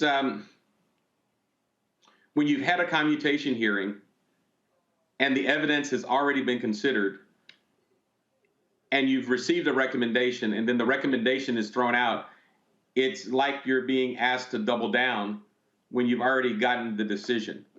Obviously, we were looking forward to hearing the governor review the information that the Pardon and Parole Board had provided him. The decision. Now what we're expecting is that there's going to be a clemency hearing, and then a recommendation is still going to be made, and it's going to be back to the governor to be able to make a decision. There's been a lot of goalpost changing, if you will, in the middle of this game, and it hasn't stopped. The day after the governor denied the recommendation, the Oklahoma County DA convened a grand jury to investigate the Pardon and Parole Board with the possible outcome of removing or arresting board members in order to be able to tilt the board into his favor to get the kind of verdict that he wanted. And so all of this is still happening. The goalposts are still changing while we're waiting on this clemency hearing October 26th. Man, that is crazy there. We're going to keep following this story as well. And we hope Oklahoma does the right thing when it comes to Julius Jones. We certainly appreciate, Pastor, you being with us. Thanks a lot. Thank you for having me. Folks, we've been talking all week about the failure of Republicans and Democrats to come to a resolution, an agreement on the George Floyd Justice Act. We've been breaking down for you the weird discrepancies and the frankly hypocritical positions of South Carolina Senator Tim Scott. Now, yesterday we talked on the show about how Senator Tim Scott previously agreed with withholding funds from police departments that did not make changes based upon federal law, which is a total opposite of what he said on Sunday on Face the Nation when he was criticizing Democrats for the exact same thing. Now, last night, I sent a text message to Senator Tim Scott asking him specifically about the contradiction. He's yet to respond. I sent an email to his staff, who yesterday sent me several emails regarding his position, specifically asking them about his prior position and his own deputy chief of staff telling Michael Harriott of the Root why they were doing it. I've gotten no response from his Senate staff. How does the George Floyd family feel? Phineas Floyd is his brother. He joins us live right now from my home city, Houston, Texas. Phineas, glad to have you back on Roland Martin Unfiltered. Just share with us your feeling right now with the fact that when y'all were in D.C. in May for the 1-year anniversary of the death of your brother, y'all came and sat with me on Black Lives Matter Plaza in D.C. Yes, the only interview y'all did that day. After you came from Capitol Hill, after you met with Senator Tim Scott, Senator Cory Booker, Senator Lindsey Graham, and others, well, they promised you they were going to get this done. Just share with our audience your reaction to hearing Senator Tim Scott say the Democrats want to defund the police, and that's why we can't move forward. Every time I spoke with them, I never said anything about defunding the police. You need police because you have bad people. The problem is with police, you shouldn't have to sort them out. Everybody should be equal and be good and do their job the right way. The problems that we are having, we're not having them because of them defunding the police. The police are free to roam and do what they want to do, but they're killing innocent black African-American people who I love, people of color, period. My brother passed, but he didn't. He died because he was murdered. The man stayed on his neck for 9 minutes and 29 seconds. Hell, I was a truck driver, Mr. Roland. The day my brother died, I could have hit rock bottom, but I didn't. I chose to get up and help these families because I was in the fight. Because when you lose someone that you love so much, it can change your entire life. And that's the reason I get up every day and I tell myself, I'm going to speak. But speaking to Timothy Eugene Scott, speaking to Lindsey Graham multiple times, and I have sat there and watched these people lie to me in my face. Not just me, You had other families in there. You had Botham John. You had Terrence Crutcher. You had Eric Garner. These are moms and sisters. I'm a brother. But the fact that you had moms in there and you lied to somebody's mom who lost their child, that's very painful. And Gianna was in there too. They lied to Gianna. She's a child. You shouldn't lie to kids. You don't have to. She didn't ask for her dad to be murdered. He was murdered by the police, and as that is your job to make sure you put laws in place intact to help other individuals be able to live and be free and have freedom. We don't have freedom. I don't care what people say. My brother, he walked to the store. That was a problem. He was murdered. You got Ahmaud Arbery. He ran down the street jogging. He was lynched. You have Botham Jean. He was in the comfort of his own home eating ice cream and was murdered by a police officer because she came into the wrong house. Not only that, you have Breonna Taylor. She was murdered off a no-knock warrant, and she was killed, and she still don't even know she did because she was asleep. This is not a mistake. These are patterns. And Timothy Eugene Scott, you need to wake up. Lindsey Graham, you the one that said you was going to get this bill passed. You told us that. And we all sat there and believed because we can't make you do anything. All we know is you all can make laws for the elite and the chosen, but we want you to make laws for the people with no voices. And I'm one of the people that's going to stand up for these people. And I know, Mr. Roland, you've been doing it for a long time, and I've been watching a lot of your shows, but the fact that I agree that we will have to fight, and we'll have to do it all over. The fact that my ancestors, they have passed away countless times, all for over 400 years, and all they wanted to do was just be free and live their life the way they should have been able to live countless times. I look up every day and I think about them being bitten, trying to vote, trying to think that, okay, if I vote, I can put the right president in and I can get things accomplished. You know, we believed in Biden's administration. And when I can tell you all we asking for, the same thing we've been asking for over 400 years. We just want to be treated fairly. That's all we want. And for me to sit there... You mentioned believing in the Biden administration. You mentioned believing in the Biden administration. What do you want President Biden to do right now? I want him to call down to Eugene Scott and Lindsey Graham, everybody, because Sheila Jackson Lee, the Energizer Bunny, she's been running herself rapidly and crazy in circles trying to get things accomplished. You have Karen Bass, you have Pelosi. All of these people, they're looking because they know what's going on. The problem is it's with Eugene Scott and with Lindsey Graham and probably more Republicans because we don't want to defund the police. We want the police to respect us as human beings. We just want to be treated fairly. The things with Biden, you know, I know he's looking at everything right now, but hey, we need your help. We need the vice president's help. We need anybody who can make an executive decision right now to pass this George Floyd Policing Act because people are dying at a rate. I was in Minnesota and I'm there for my brother at a case in court, and all of a sudden, Dante Wright has been murdered. And I went out and spoke about him. The problem is, it happened in Minnesota again, 5 minutes away from where I was speaking and trying to get my brother's life on track because he was murdered. You know, we don't want a watered down bill. We want the George Floyd Policing Act passed, just like it is.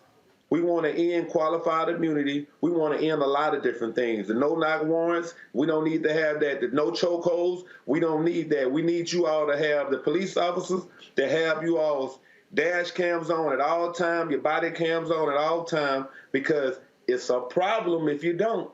Because it takes 20 to 30 seconds for it to come back on, and if you have something to hide, that's what I'm looking to find out. What are you doing behind closed doors? What kind of skeletons do you have That's what I need to know, Mr. Roland. Questions for Raji Muhammad first for Felonious Floyd. Brother Felonious, thank you so much for joining us. First and foremost, my heart and prayers continue to go out to you and your family in this time. You know, as I'm listening to you, brother, I'm just so disturbed, and it's really unfortunate that you have to come on here and you have to be an advocate, that you gotta continue to you know, push people to do the simple right thing, and it's sad. And you know, I guess I don't have any questions, just because my heart is just broken, because I'm hearing you and I'm reading some of our watchers on Facebook. One of our watchers said you should run for public office, because at this point it's hard to have a belief in anything in the government, just because there has been so many lies that have been told to our people about ensuring some level of justice. So I'm just wondering, dear brother, you know, what can the people do, the community, black folks that are listening and black folks across the country? Your brother's death galvanized a movement like we haven't seen. And I don't think it was just about him. It started with him, but it was really about the larger issue. So what can we do to help you, dear brother? How can we be of a service and assistance? Do we, you know, I'm not even sure if we can get the bill back on the agenda at this point, but what do we need to do on the state level, city level, to help you and your family, and most importantly, helping the families of so many other folks that you have come across that have been victimized by police officers? First thing first, we can never give up hope. We always got to be able to work together, because we're stronger in numbers. I say that all the time. The fact that we are, sir? No, I was just agreeing with you, dear brother. I said, yes, sir. Yes, sir. The fact that people got out and marched during COVID, when it was a pandemic, people were losing their lives, going home to tables with empty chairs, and they still got out and marched. They didn't fear COVID. What they feared were police officers out there murdering people. And it wasn't just African-American people out there marching. You had Caucasian people out there marching, people who went to school with African-American people, people who played with us, people who grew up with us. You are not taught to be racist. You become racist because of who in your family. Because outside of that, people don't teach you that. People just tell you to go out and have fun. So I want everybody that's with us, you know, just period. This is a movement, and we need to stick to it, because right now they're sweeping it under the rug, and whatever we have to do to get out there and be team players. And when I say team players, get out there and get to marching and protesting. We got to do it peacefully, because right now, if you do anything wrong, they'll find a reason to kill you. And I want you always to remember this. If they can make federal laws to protect a bird, which is the bald eagle, they can make federal laws to protect people of color. And you know, the thing that I never understood was how, if you can see a black person killed, nobody says anything. But you see a white person killed, and there's an outrage. It's time for a change, and it's up to us as brothers and sisters. Dr. King said a long time ago, he had a dream that people all around the world would join hands together, and we close to doing that, because the world has got behind George Floyd. The world has got behind this movement, and they're pushing behind Breonna Taylor, Ahmaud Arbery, Pamela Turner. I can keep naming them. It's so many of them. Anthony McLean. And this is a sad situation that we have to fight for what we're fighting for, and we have to feel like we're second-class citizens because they're making laws for Asians and everybody else except people of color. Michael. Hey, Brother Felonious, thanks for coming on today and sharing this information with us. And yes, sir. You know, I'm just, my heart goes out to you and your family, and you all keep persevering as well. Yes, so I see that also. yesterday, the New York Times had a huge story that talked about more than half of police killings are mislabeled. And they looked at they're looking at a 40-year period of time from 1980 to 2018. And about 55% of fatal encounters with police officers have been mislabeled. They have not properly been counted. So we're looking at about an undercount of about 17,000 people who have been killed by police from 1980 to 2018.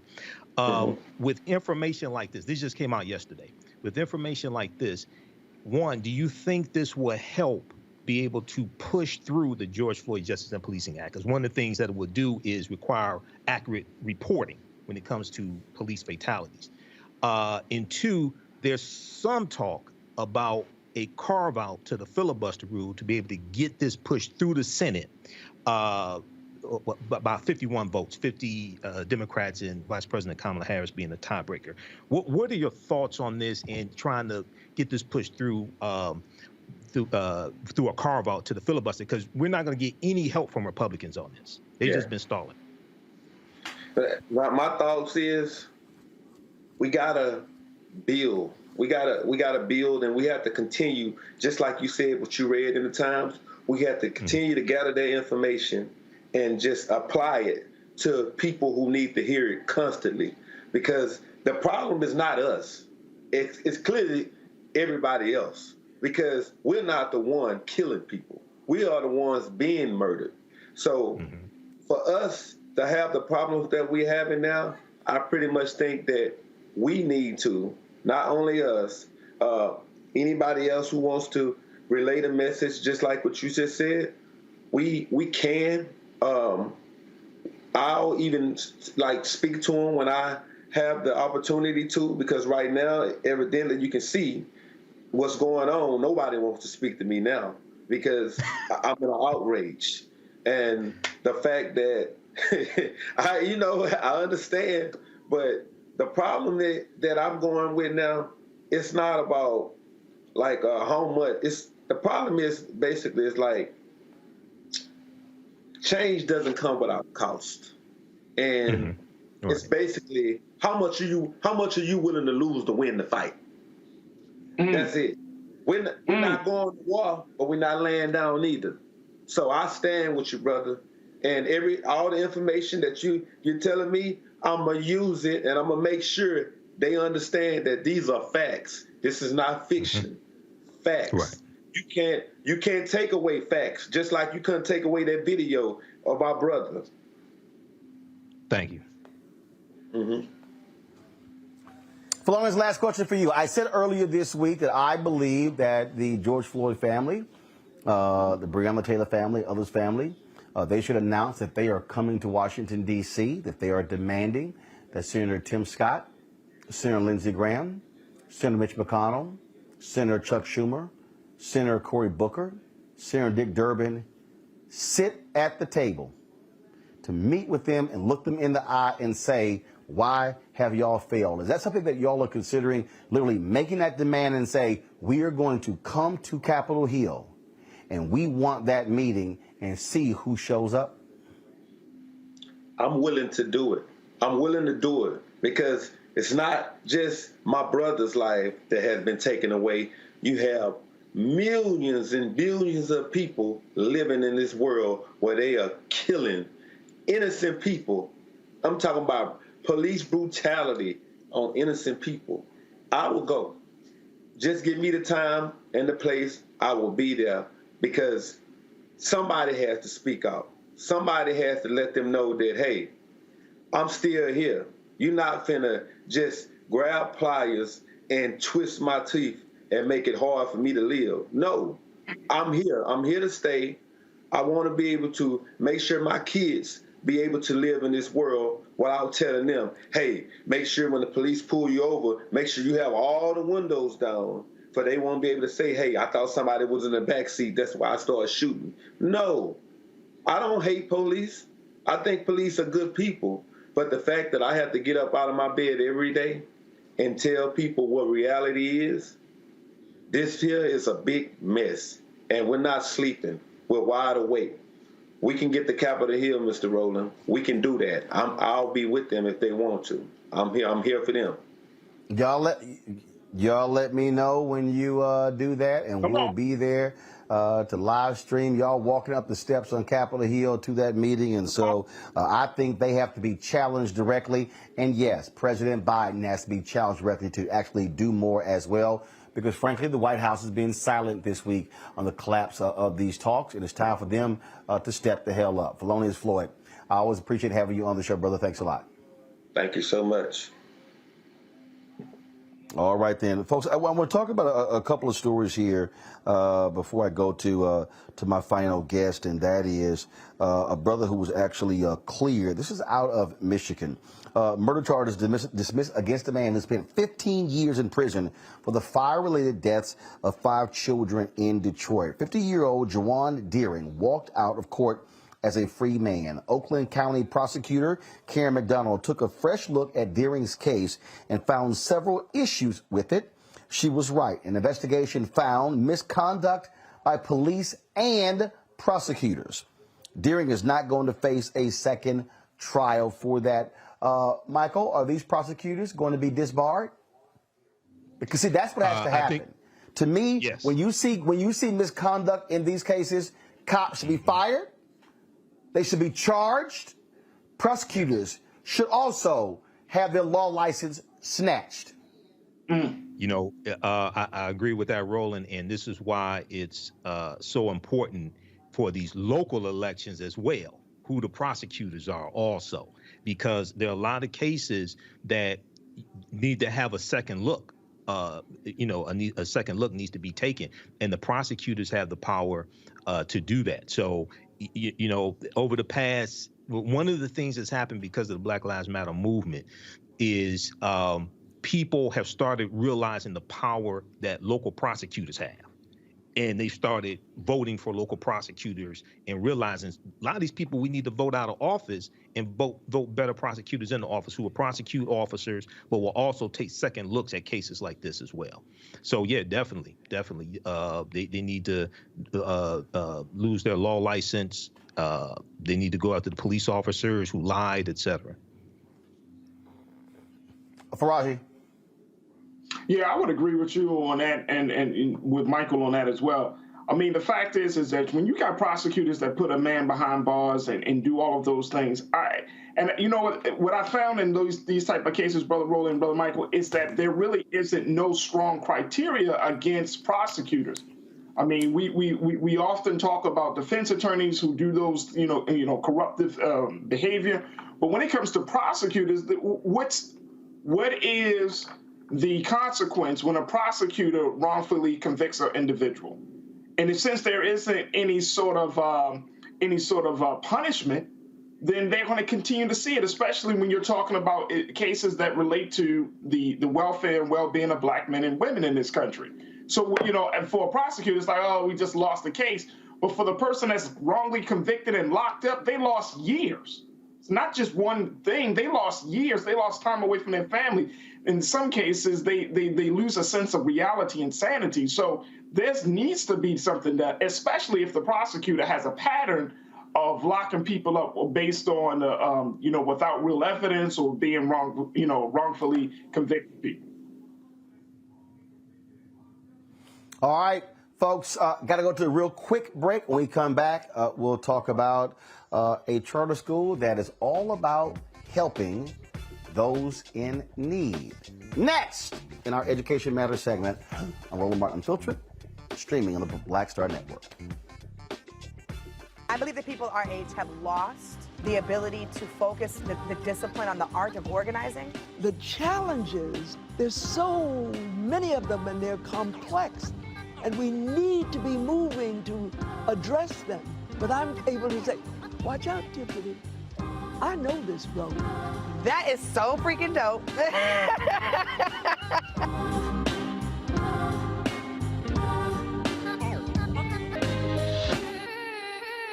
Hello, I'm Bishop T.D.J. Hi, y'all doing? It's your favorite funny girl, Amanda Seals. Hi, I'm Anthony Brown from Anthony Brown and Group Therapy. What up, Lana Well, and you are watching Roland Martin Unfiltered.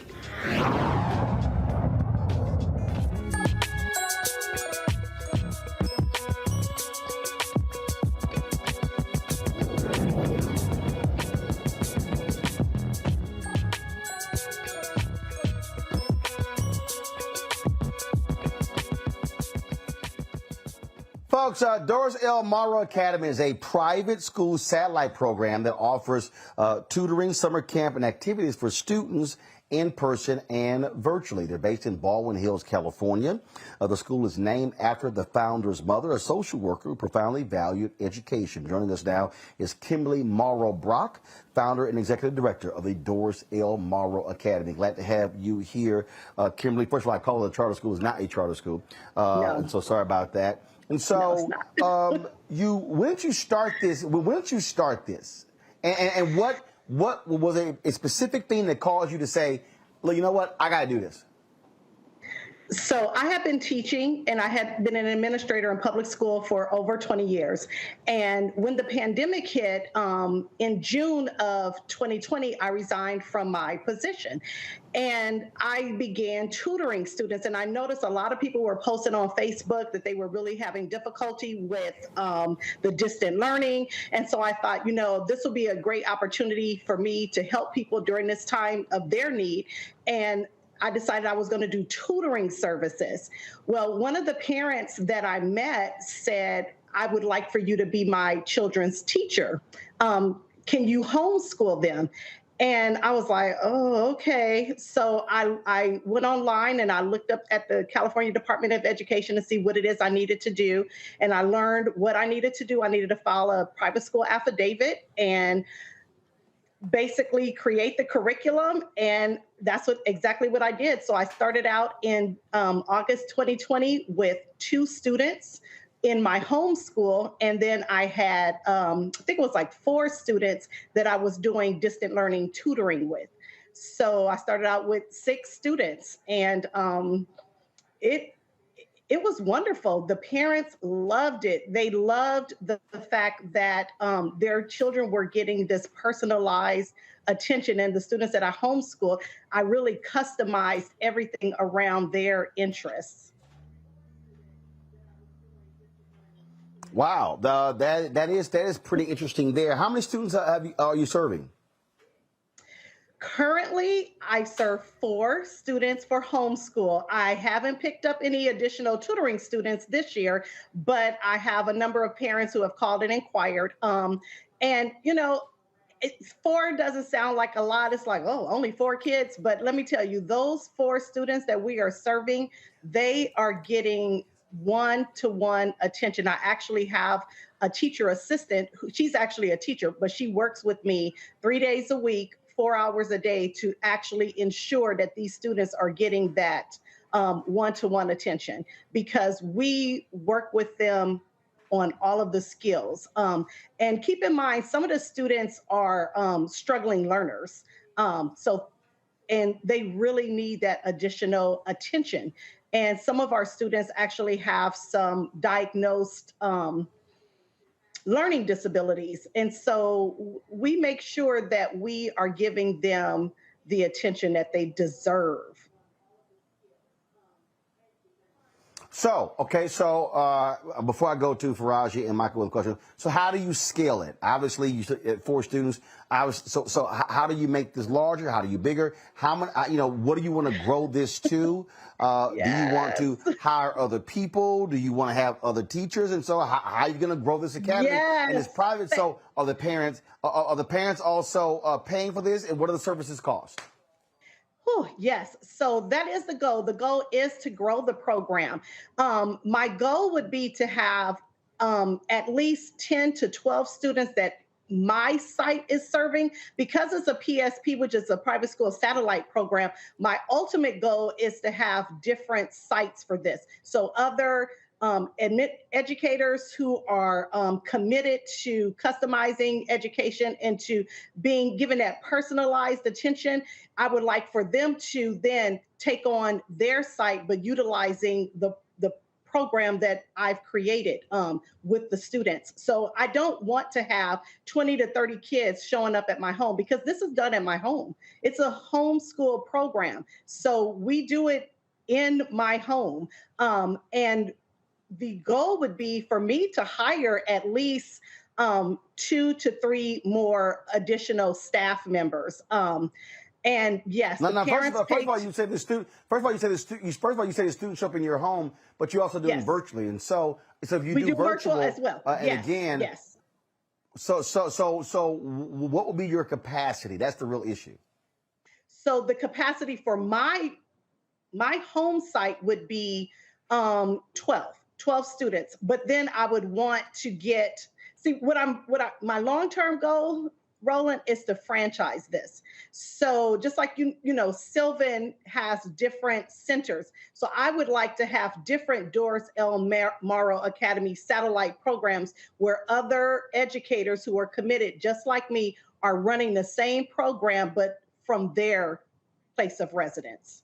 So that's my long-term goal. So I can service more students than what I can personally service. So right now, this is just year 2. I'm just getting started. I'm actually putting some things, procedures and processes together. So that's the long-term goal. But for my personal on-site, I would like to get at least 6 to 8 additional students. And if I can get some virtually, then that would be great too, because then I'll be able to manage that.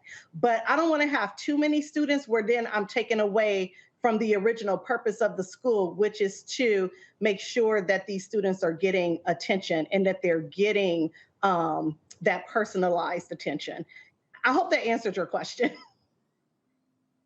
Well, it did, but look, but the bottom line is this here. I get in terms of what you're able to do, but I do think the ability to be able to broaden. Again, last question in terms of, is there a cost and how much is it?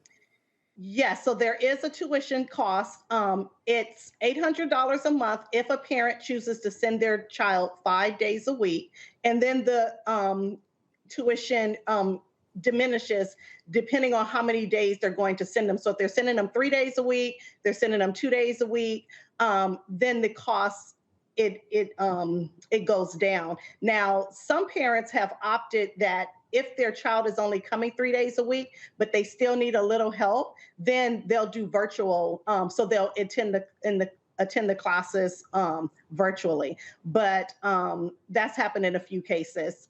And so I'm really just, I'm trying to put together something that parents can really be proud of, because here's the bottom line. The students that I currently serve, they would be lost in a public school classroom right now because their needs are so great. Their academic needs are so great.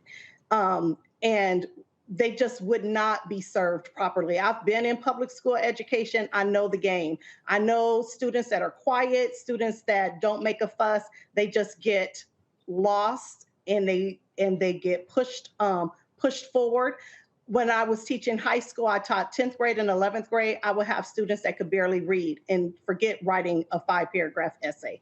And my thing was always, how did you get past elementary and middle school? How are you in my classroom and you're unable to do these basic skills? So that's why I'm doing what I'm doing. And if I'm having to impact right now 10 to 12 students, and hopefully as we grow, I'll be able to impact even more students. All right, then. Kimberly Brock, we appreciate it. Thank you so very much. Good luck. Thank you. Thank you. You know, Faraji, what we're seeing here, and I think this is why this is important, which is also why we have this show and why we have this segment, why we have the marketplace segment featuring Black business owners, and why we have Tech Talk featuring Black folks in technology, is African Americans who take this example. Here's a woman who taught for 20 years, sees a gap, sees an opportunity. You create a business to serve a particular need. So it's important for us to be able to amplify these things, but also show people that you don't have to just be stuck working for somebody else. You could create something to serve your people and actually get paid doing it. Yeah, no doubt. And you know what, Brother Roland, I really hope that people can see the value in the bigness of what Sister Kimberly is doing, because everything starts small. You know that, I know that, Brother Michael know that. Everything starts small. And so when you go to the website, it's a very well professional looking website. I mean, you got to hit all of the metrics of making sure that you bring people in. But I hope people understand that we're really in a space right now in this country where we are going to have a different conversation about the education of Black children in particular, because we're seeing it. I mean, you can go into the conversation around critical race theory.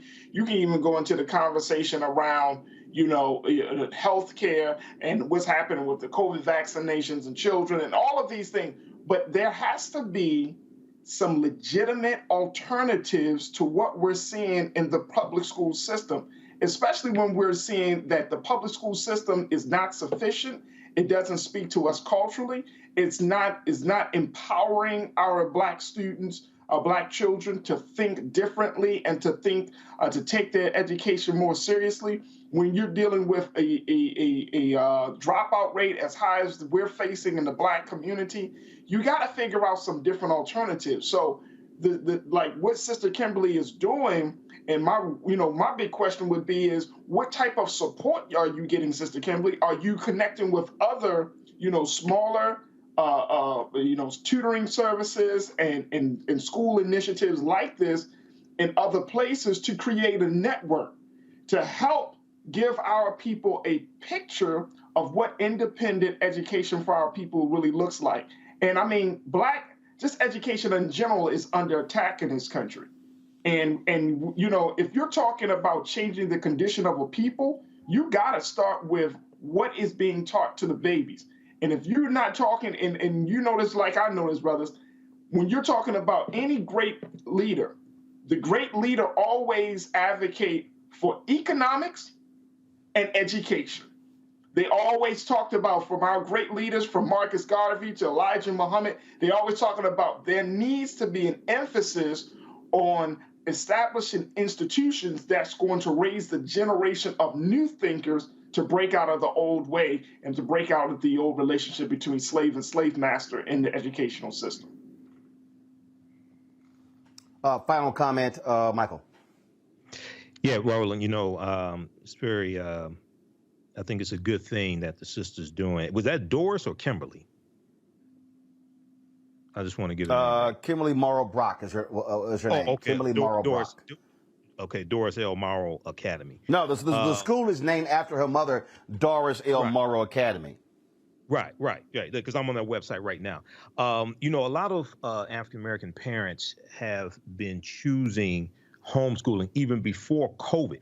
They've been shifting over homeschooling. And one of the reasons why is because they want their children to learn African-American history and African history, okay? And a lot of the history that's being taught in these schools and some of the lessons have been damaging to our children. And on their website, she has a quote from Dr. Carter G. Woodson, the creator of Black History Month. So I think this is a good thing that she's doing. I would encourage her to connect with, if she hasn't, some Black homeschooling networks. Usually I speak at a conference in Atlanta, third weekend in Atlanta, of Black homeschoolers. But that can help her a lot and help her expand as well. But yeah, this is a good thing, and we need more of this also.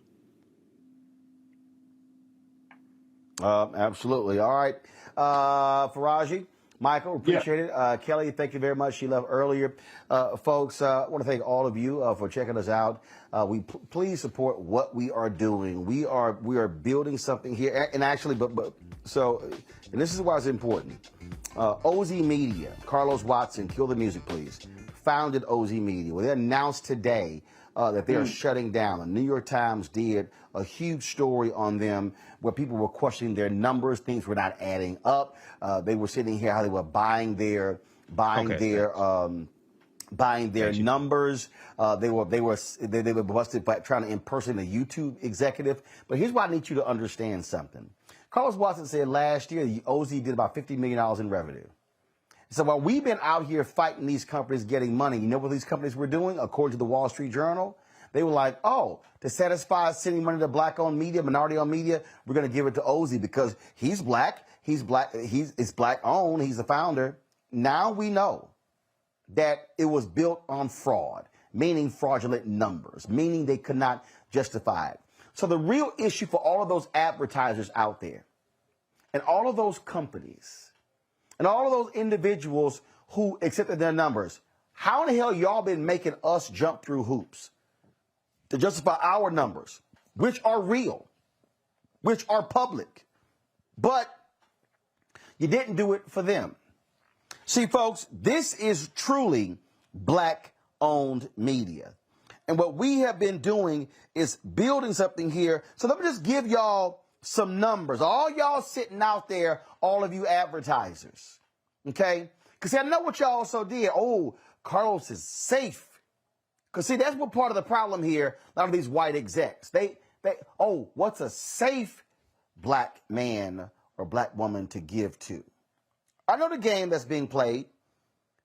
In 2021, Roland Martin Unfiltered has done 73,700,138 views on YouTube alone. 680,925,126 minutes watched. 800,806 subscribers on YouTube. On Facebook, we have done 77,652,490 views. 93,009,135 views on Facebook, where we have 1.3 million followers. Twitter no longer uses Periscope, but there we've got 618,116 followers. Instagram, which only keeps data, 90 days of data. IGTV, 610,000 views. 235,000 live views. The reach has been 1.44 million. Instagram followers, 612,934. Black Star Network, which we only launched it less than 30 days ago. We're close to 15,000 downloads. Total views since launch, 82,526. Minutes viewed, 26,859. Why am I walking y'all through this? Because we have a real black-owned company. We are about to start announcing the shows that we're going to have on Black Star Network. It will be more than just this show. Do y'all understand what we could do if Roland Martin Unfiltered and Black Star Network got the 50 million Ozy did? Do y'all understand how many people we could actually employ? How many journalists we could employ to build out our website, to have staff all across the country? And see, the Wall Street Journal, y'all, did an article talking about Ozy. And who are some of the companies? Who are some of the companies that invested in Ozy? Who are some of the companies that gave them millions of dollars? General Motors and Chevrolet, Target, Ford Motor Company, Airbnb, Goldman Sachs, Group Inc. In fact, let me read this. This is what the Wall Street Journal says. Ford Motor Company, Airbnb, Goldman Sachs, Group Inc., and Target are among the advertisers that have paused their campaigns, according to people familiar with the matter. Together, the paused ad campaigns, which include other companies, amount to about $5 million in revenue for Ozy. It's the pause campaigns. 5 million revenue is almost double what we did last year. So do you know what we could do with 5 million in revenue? Who we could employ, the kind of coverage that we could do? I'm telling you this is because this here. Every single one of you advertisers that gave money to Ozy, you're going to be hearing from my sales team, and you already are getting the call. Let me tell y'all this here, because I told y'all I'm not sitting here playing. Okay?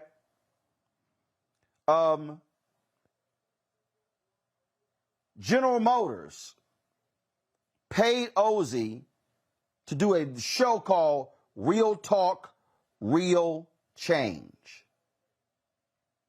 The concept was conceived by Carol H. Williams ad agency. If you go to YouTube, you can see some of those shows. General Motors, Chevrolet. You want to do a show called Real Talk, Real Change?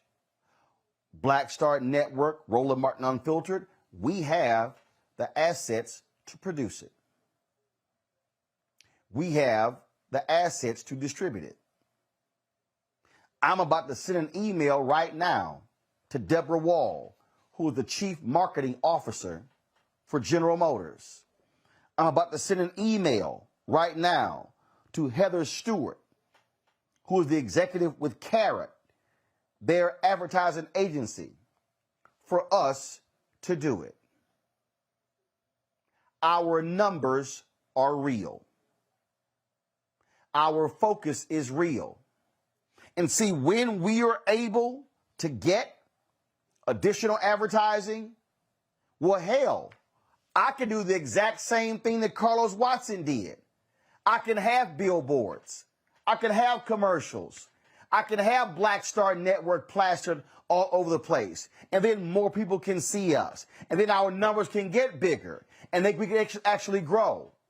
But when black-owned media is frozen out of the marketplace, when $322 billion is spent on an annual basis, and black-owned media is receiving anywhere from 0.5 to 1% of that $322 billion, that's why we don't have black-owned media with scale.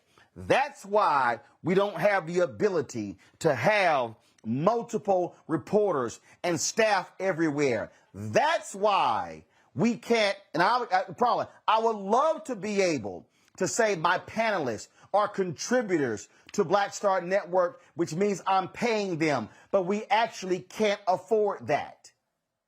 It is because this system, what they do is they go, oh, he's safe, she's safe. And let me go ahead and say this since we're talking about it. My salespeople, you know what happens when they're on calls? Someone will say, well, you know, Roland is controversial. And do you know who typically is the person saying it? Somebody black. Not the white folks on the call. Typically, it's the black person saying, ooh, he's controversial. Do y'all know that Fox News does more than $1.5 billion in profit a year? Is Sean Hannity controversial? Tucker Carlson? Laura Ingraham? Stuart Varney? Shall I go on? See, it's amazing how we're controversial, but they're provocative. Oh, brands.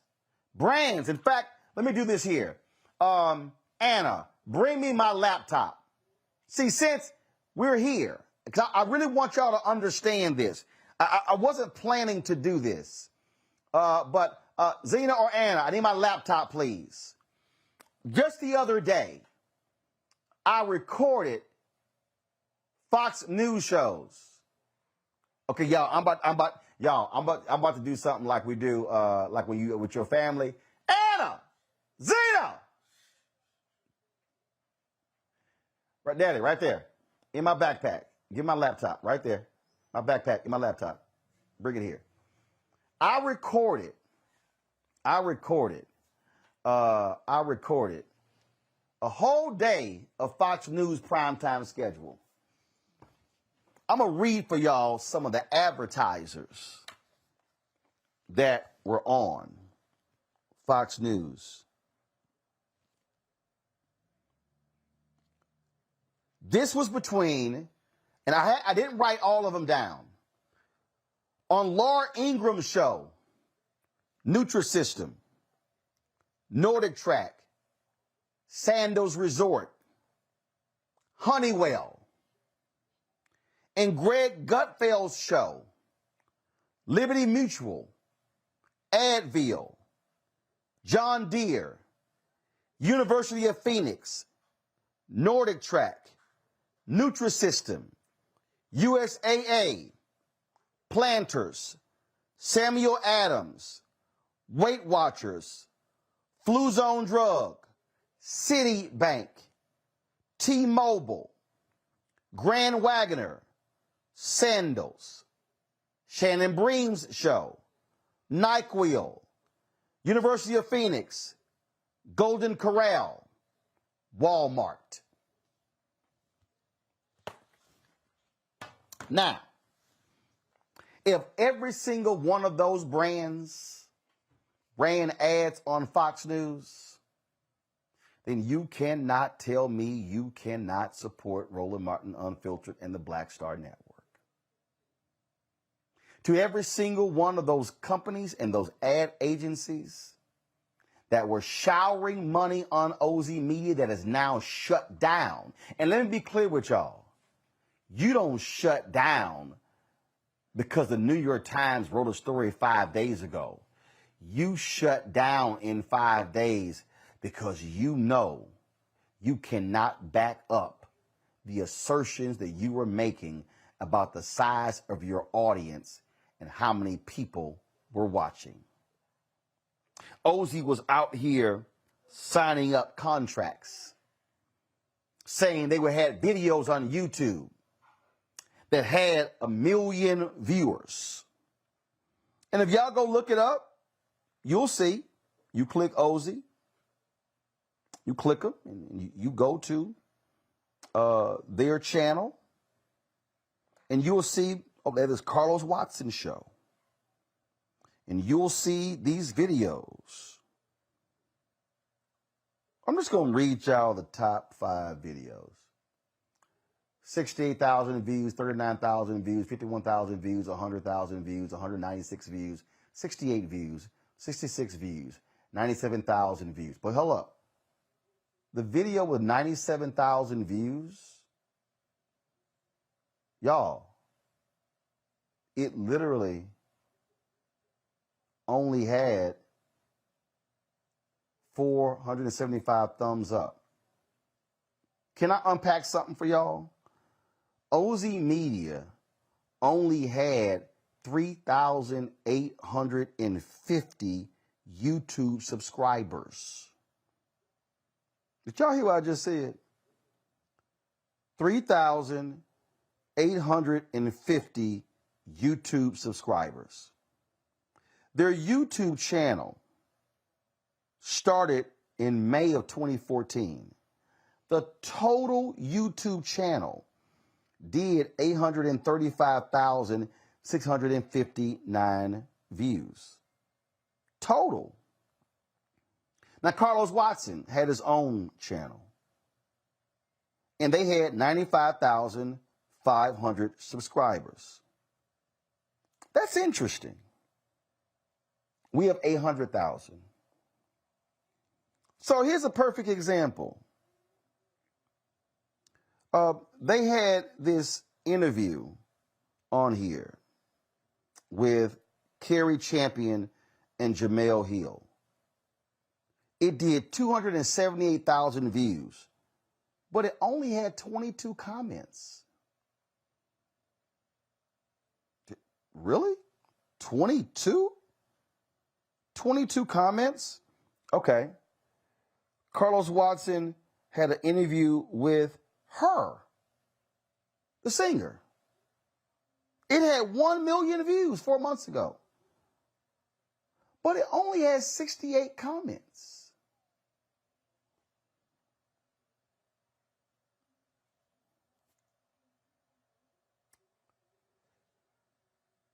He interviewed modeling star Lena Bloom 3 months ago. 1 million views. 338 comments. If you read the New York Times article, what you will discover is that they were accusing them of inflating their numbers. Just to put this thing in context, when you have real audience, real engagement, I'm just going to show you a few comments. I'm just going to show you one of our pieces. Here's a perfect example. It's a perfect example when you talk about the difference with audience. Ellen Pompeo, the crazy ass white woman segment we had, white people segment from yesterday, in 19 hours has done 110,000 views. Is Michael Farage still there?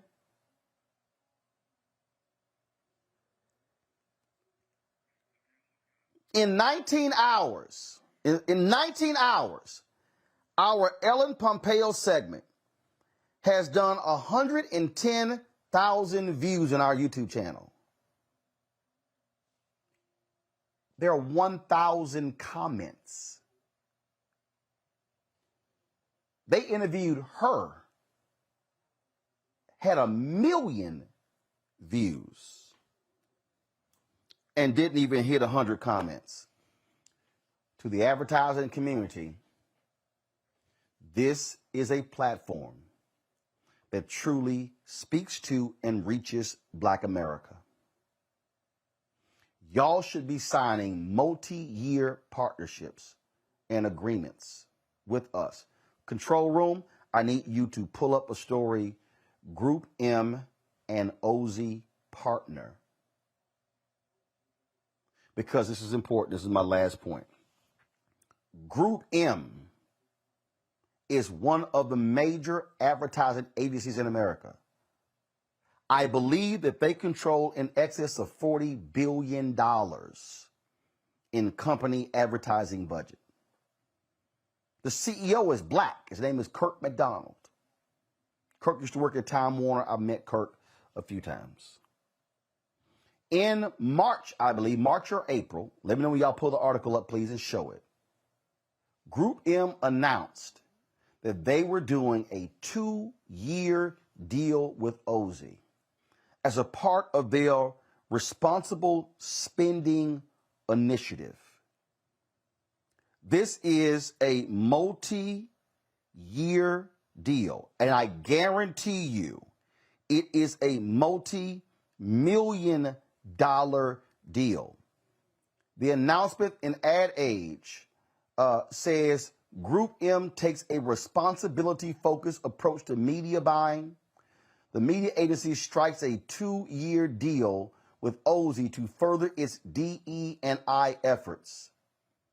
According to this deal, Ozy, this is what it says. They struck a 2-year deal with Ozy, a multi-platform media and entertainment company that boasts a connection with a diverse audience of 75 million people, most of whom are millennial or Gen Z. We now know that is a lie. And this is what Kirk McDonald said. Inside of Group M, there's been a conscious awareness that as the media industry is evolving, you can't do investment like we had in the past, leveraging our scale and buying power. There needs to be more substance. The Ozy partnership falls into Group M's responsible investment buying framework, which focuses on brand safety, data ethics, diversity, equity, inclusion, responsible journalism, and sustainability. The goal, according to McDonald, is to make advertising work better for people and maximize media dollars through socially conscious buying to fund positive change. We agree. And it said McDonald points to Ozy as the type of media company Group M will be looking to partner with more deeply moving forward.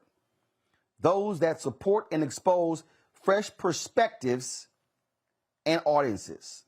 What that means is Group M plan to spend more millions with Ozy. Well, as of today, Ozy is out of business. And so as a result, I am directing my sales team, and I can text it myself, I'm directing my sales team to communicate this weekend directly with Kirk McDonald the CEO of Group M and to say the 2-year deal that you signed with Ozy, you should do that deal with Black Star Network and Roland Martin Unfiltered. The only way we are going to change this industry is when we leverage our power. And that means when I post something like this on Instagram and Twitter and Facebook, I need you to like and share it. The advertisers, these companies, these agencies need to see you commenting as much about the lack of us getting dollars as you do about a Real Housewives show. Because when we are commenting on Ellen Pompeo and Denzel, and yes, it was a very interesting story, that gets no money to us. That does not allow us to hire staff. But when we make it clear to these companies and these ad agencies that we mean business with our audience, then we are able to build and grow. And when Black Star Network and Roland Martin Unfiltered and the parent company New Vision Media, when we were able to grow and hire staff and pay them more and employ more people, we are building Black America. We are actually allowing people to buy homes, to send their kids to college. That's how you talk about creating wealth. It is not through being an employee. It is about ownership. So, Ozy Media is gone. Carlos Watson, his reputation is in tatters. We're still here. And we're not going away because we are building something here that is real, that is substantive, that is Black owned, that is socially conscious, that cares for our community. The question is, are you actually going to support it? Folks, we always end the show on Fridays with our remember the Bring the Funk fan club. I'm going to roll that right now. I'll see you guys on Monday from Los Angeles, from the George Lopez Golf Tournament in LA, Los Angeles, California. See you then. How?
Peace.